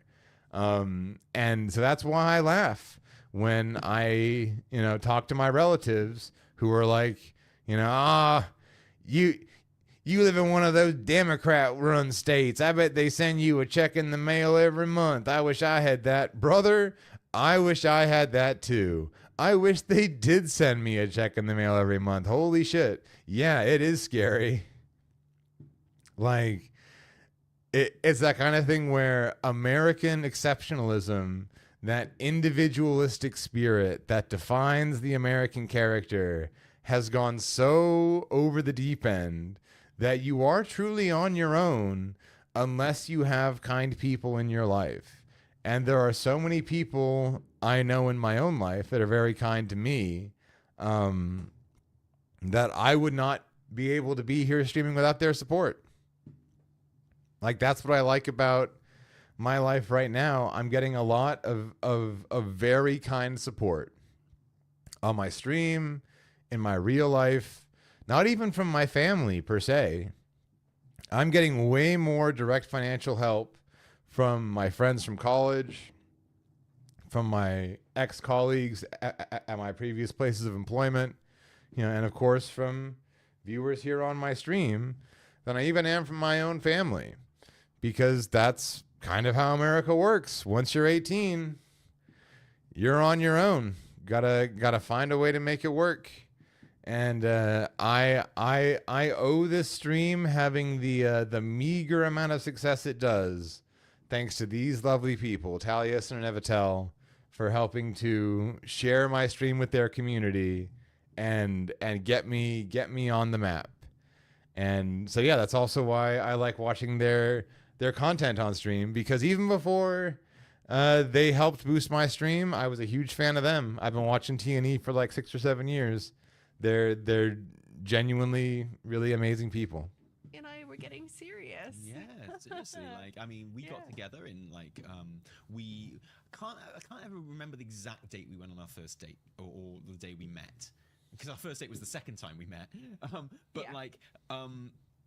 We tend to kind of celebrate it towards the end of August, don't we? What's the day that we've allocated? The 25th. August 25th is our date-iversary. I don't remember that so much now since we've got a wedding anniversary. Exactly. Now All right, let's snap a few people before we call it a night. I think. Let's get in some snaps. But I remember what. But also, Crasso, genuinely, thank you for asking me those questions, giving me an opportunity to yap. One of the big reasons why I love to stream is I love to yap. I talk to myself. If I'm not on camera, if I'm not streaming, I'm still yapping. And there are times when I'm on stream and no one's talking in chat, and it's like, man, I wish someone would speak up and talk to me so I could have some context for what I'm saying. But even without context, I'm going to just keep yapping. I'm going to yap.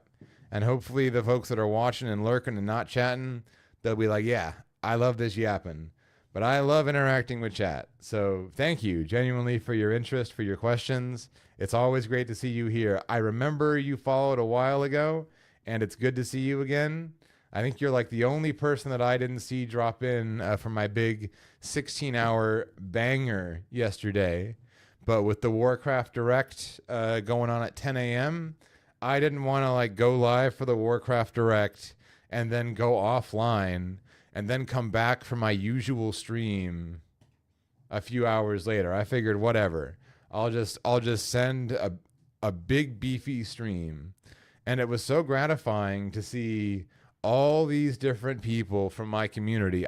I have a community that's fucking crazy. Come through, say hi, drop some donos, drop some subbies. Like, I'm just so grateful that people tune in and watch, because I try and make the kind of stream that I like to watch when I'm, not streaming, or sometimes that I do watch on stream. But I try and make the kind of content that I like to watch, and I'm glad people like to watch it too. What I was wearing. I remember what you were wearing. What are you doing, Porthos? I remember literally the first time I You saw wanna come here? And that's also the day that I asked you out. You want to come here, Porthos? Because I saw you about 100 yards in front of Come me. on. It was a very Atta long road to boy. get to the staff entrance to the Natural History Museum. And I remember seeing That's you in front my of me in, boy. like, your jeans and your stripy black and white My little stripy tight top. Yeah. Yeah, it was like, That's yeah, my I remember that. boy. And then you were I was like, I'm gonna ask her out. who's that? It's like, I'm going to marry that ass. That's And my you did. boy. I did, Well yeah. done. Boom. Marry was not the word I thought of, but yeah, I wouldn't have said no, is what I'm saying.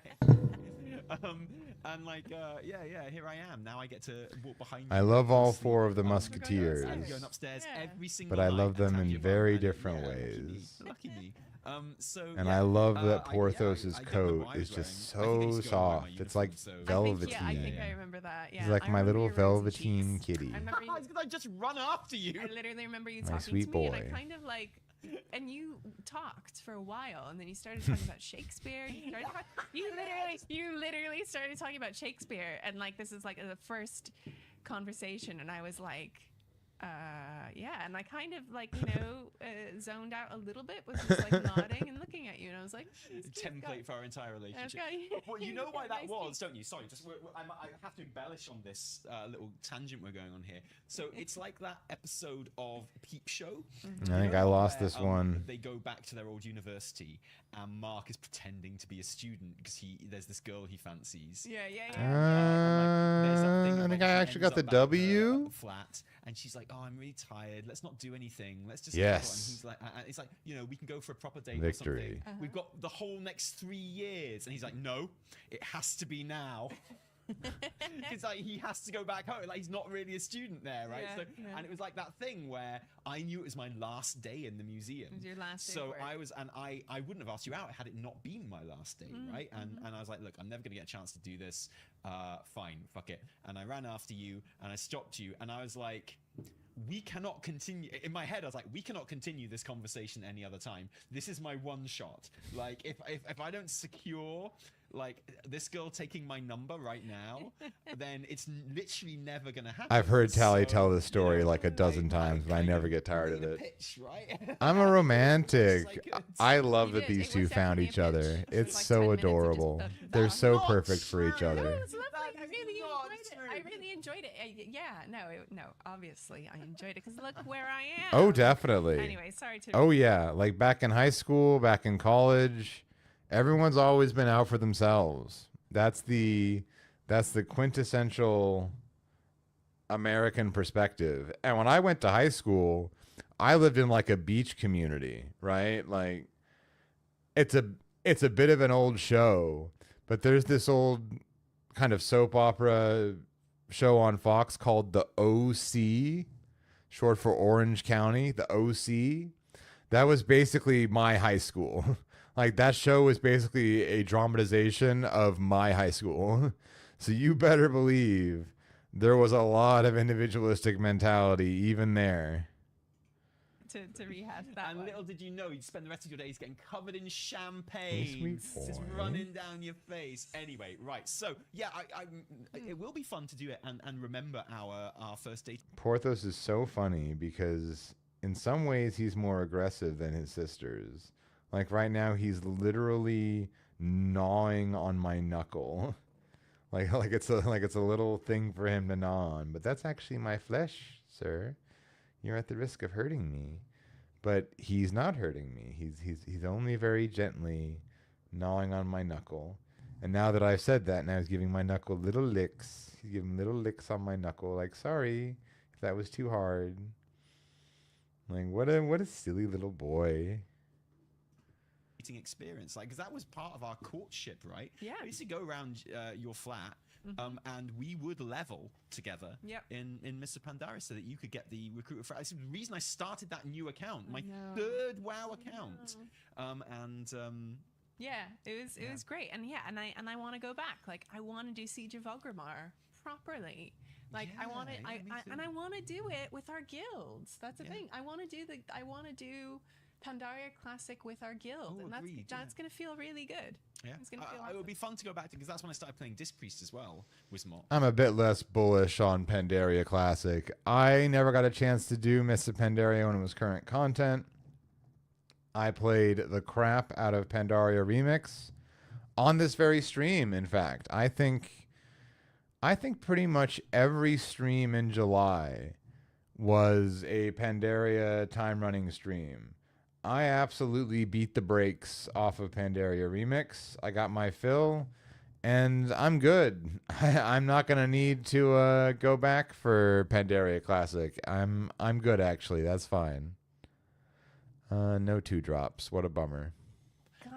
And it'll be fun to go back to Mop. I much prefer. Oh yeah, they recently changed Black Widow to be an activate, not an on use. So now, rather than putting the Widow's Bite in your hand when it's played, the player that plays it gets to decide when they give you the Widow's Bite, which will probably be the next turn. Would be my guess. Really probably going to happen on my next turn. Absolute fucking monster.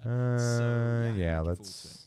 It'll be cool. Let's tug you. Let's tug you. Mob Classic pushing all my buttons, and it is that funny thing, because we were talking this time a year and a half ago, or whatever. We were like, damn, I'm still going to get the rock. With Classic? Yeah, it's fine. You know, are they going to stop here and just do variations of Classic? Because if you go on to Cataclysm, you're committing to doing. Well, cheeky little move I can make here, actually. Machine World. After you play a card here, add a copy to the opponent's hand. Well, enjoy your Widow's Bite, you son of a bitch. Yeah. You know, you're committing to going to WoD Classic, which will be after that, and that's going to be weird. But, you know, so, like, what are they going to do? And then there's that other thing where you're gonna give me a green goblin? Really this guy's giving me a green goblin. But very much less This guy's giving me a green goblin. And it's that thing of, like, legitimately, maybe they'll skip Cataclassic and go straight to Mop. And when they announced Kata, it was like, okay, they rightfully so. They feel like, you know, they've got to do all of them. They can't just skip one, because what does that say, right? But not confident enough to be snapping, they might just but like feeling pretty confident. Power through Cataclysm Classic. Darkhawk, yeah, that'll lose that lane. Cool, Interesting. Why would he throw that lane? Cataclysm Classic. It was like, okay, wait a whoa, minute. What's going on, Firelands? Let's go. Wait a minute. That's a throw. Because I can move my Nightcrawler over to here and rise up to 5 power. And then pretty much no matter what he plays in this lane, he's fucking cooked. Get snapped on, motherfucker. Get fucking snapped on, dude. I think they know that a Mop Classic You're cooked. The real excitement is. You know? And I feel you're like gonna get cooked. The last one. Yeah. Really exciting. Yeah. Retreat, well. Bucko. Classic, I guess. Let's fucking go. Classic is gonna be insane. Yeah, maybe. Yeah, that's absolutely gonna be a blast. I cannot wait. So. Okay, and then what are you looking at, D'Artagnan? You had your announcement. chance for lap time. So. You know, we You got don't a have to little be bit jealous of of your brother. You can come 10.0.7. over here anytime, honey. They didn't actually give a release Come date. over here The thing, anytime. they You can have get some since lap given time. A release date. Yes. It's exactly when we thought it was, mid-December. So November that's 14th, coming I up. think. Yeah, really exciting. We got a little bit of a snippet of a cinematic with Orwenya. As well, which looks like it's actually from 11.1 and the intro to 11.1. When it comes to WoW PvP, I unfortunately do not perform very well. Part of that is a lack of practice, in the sense that the last time I really PvP'd a lot was all the way back in Battle for Azeroth. So quite some time ago now. But there's definitely a mechanical skill barrier that I face, as far as like my ability to hit my buttons, my ability to make the kind of split-second decisions that have to be made. That's definitely an element. But even more than that, one of the things that kind of frustrates me about World of Warcraft PvP, Arena, that kind of thing, is that very generally, very, very generally, my preferred class, Marksman Hunter, is just not very good. Marksman Hunter is pretty good in rated battlegrounds, but as far as like in arenas, as far as I know, Marksman Hunter has pretty much never been very good in the arena. And one of the biggest crosses that I bear in World of Warcraft, oh, hey, that's an especially aggressive knuckle nibble from you there, sir. One of the crosses that I bear in World of Warcraft is that Marksman Hunter is just my favorite class. It's going to always be my main. I'm going to always play it the most. I will dabble in other alts. I have a Demon Hunter. I've got a Brewmaster Monk. I've got a Shadow Priest. I've got a Fury Warrior. I've got a Devastation Evoker. I've got a Fire Mage. I've got lots of alts. But my main, my Marksman Hunter, no matter what happens, no matter what they do to the game, to that class, it's always my favorite. And because Marksman Hunter just does not do well in arenas, just never really been able to get into it. And so even my mechanical issues aside, being able to make the right decision, being able to react in a split-second fashion to perform well in those environments, my preferred class is just also not very good. So, boy, you are just going to town on that finger nibbling, sir. My God, that's a little aggressive. It's a little aggressive, honey. But I have dabbled in PvP over the years. I think one season I got Gladiator, like the Gladiator rank, and that was in Battle for Azeroth. And going down to Undermine. It's when you know, honey, just because you give me sweet little licks after chewing on me doesn't make the chewing on me hurt less. But I know that if you wanted to really hurt me, you could. So I do appreciate that it's gentle chewing by your metric. My sweet little boy. I think you'll probably scare the heck out of any other soul, whoever tries to pet you, if you try and nibble them the way you do me. Only your father would be okay with what you're doing. And yeah, it's also like a little mole machine. Yeah. But an in-game cutscene that we saw as well to do with Dalaran. You're still looking at me, D'Artagnan. You want to come over here? Yeah, around Dalaran. You want to join the stream, D'Artagnan? Your brother's having a real good time going nuts on my hand here. And then of course, you want the to come main over event here, D'Artagnan? was the 11.1. Yeah, you. Heck yeah. You want to come here? And what did you think of come that? here. Oh my God, it was so well done. Can Atta I girl. just like give major props to whoever named Atta this? girl. I love it. I love it. They're like, what are we gonna call it? Look It's who like, it well, is. Undermine. It's like, what do we It's call it? D'Artagnan. She came Undermine. over. Now I heard a theory Hey, honey. online that they've called Welcome it, to and the this is a fan stream. theory, by the way. It didn't come from a devs or anything. It's like just that. me So, and Crasso and 10.0 possibly Porthos get- and why did you do Taliesin and that? Sorry, Evitel. 11.0. I think it's Playing because some Marvel 10.0.7 Snap. was the first ever 0.0.7. It's just us. So it's kind of cemented Having a itself good time. in my head. Yeah, but obviously, just every time I say it, ignore it. It's 11.0.7. Fine, obviously. fine. So like, there was a fan theory online that they called it Undermined because, of course, we all worked out where we were going before this game even released, right? The idea wanna that, sit know, there? we found the Goblin Raid. You wanna be my co-pilot? Like loot icon. You're almost in frame. In the data before War Within. You're we almost even in got frame. Alpha, and to that extent, undermined. You're at least showing off your surprise of amazing patch 11.1. caramel, so chocolate, and meta. marshmallow It's coat. a theory. Yeah. I genuinely do. You're at least right? showing off your I think gorgeous it might have to do coat. more with like the story that's happening. And yes, there, she like, is who exactly as being soft and fluffy as she undermined. Like, looks. Someone, I think you're somewhere definitely right. along the Not way, the lush their velveteen of her ambitions or their brother. plot, like someone But is like, gonna have the ground uh, taken Yeah. out from under them, right? Yeah, Almost a I silken definitely- quality. yeah, what like like Who literally. and who is that going to be? Mhm. Right? Is this like we are undermining? Both the you know, sweet babies are Gallywix's, soft, like, but you in know, their power, own whatever he ways. has left? Like, Well, who that's is gonna be annoying. undermined here? I don't know. Yeah, definitely. Can I one do thing anything really with the like, Oscorp legit, Tower that might one of the be things good? that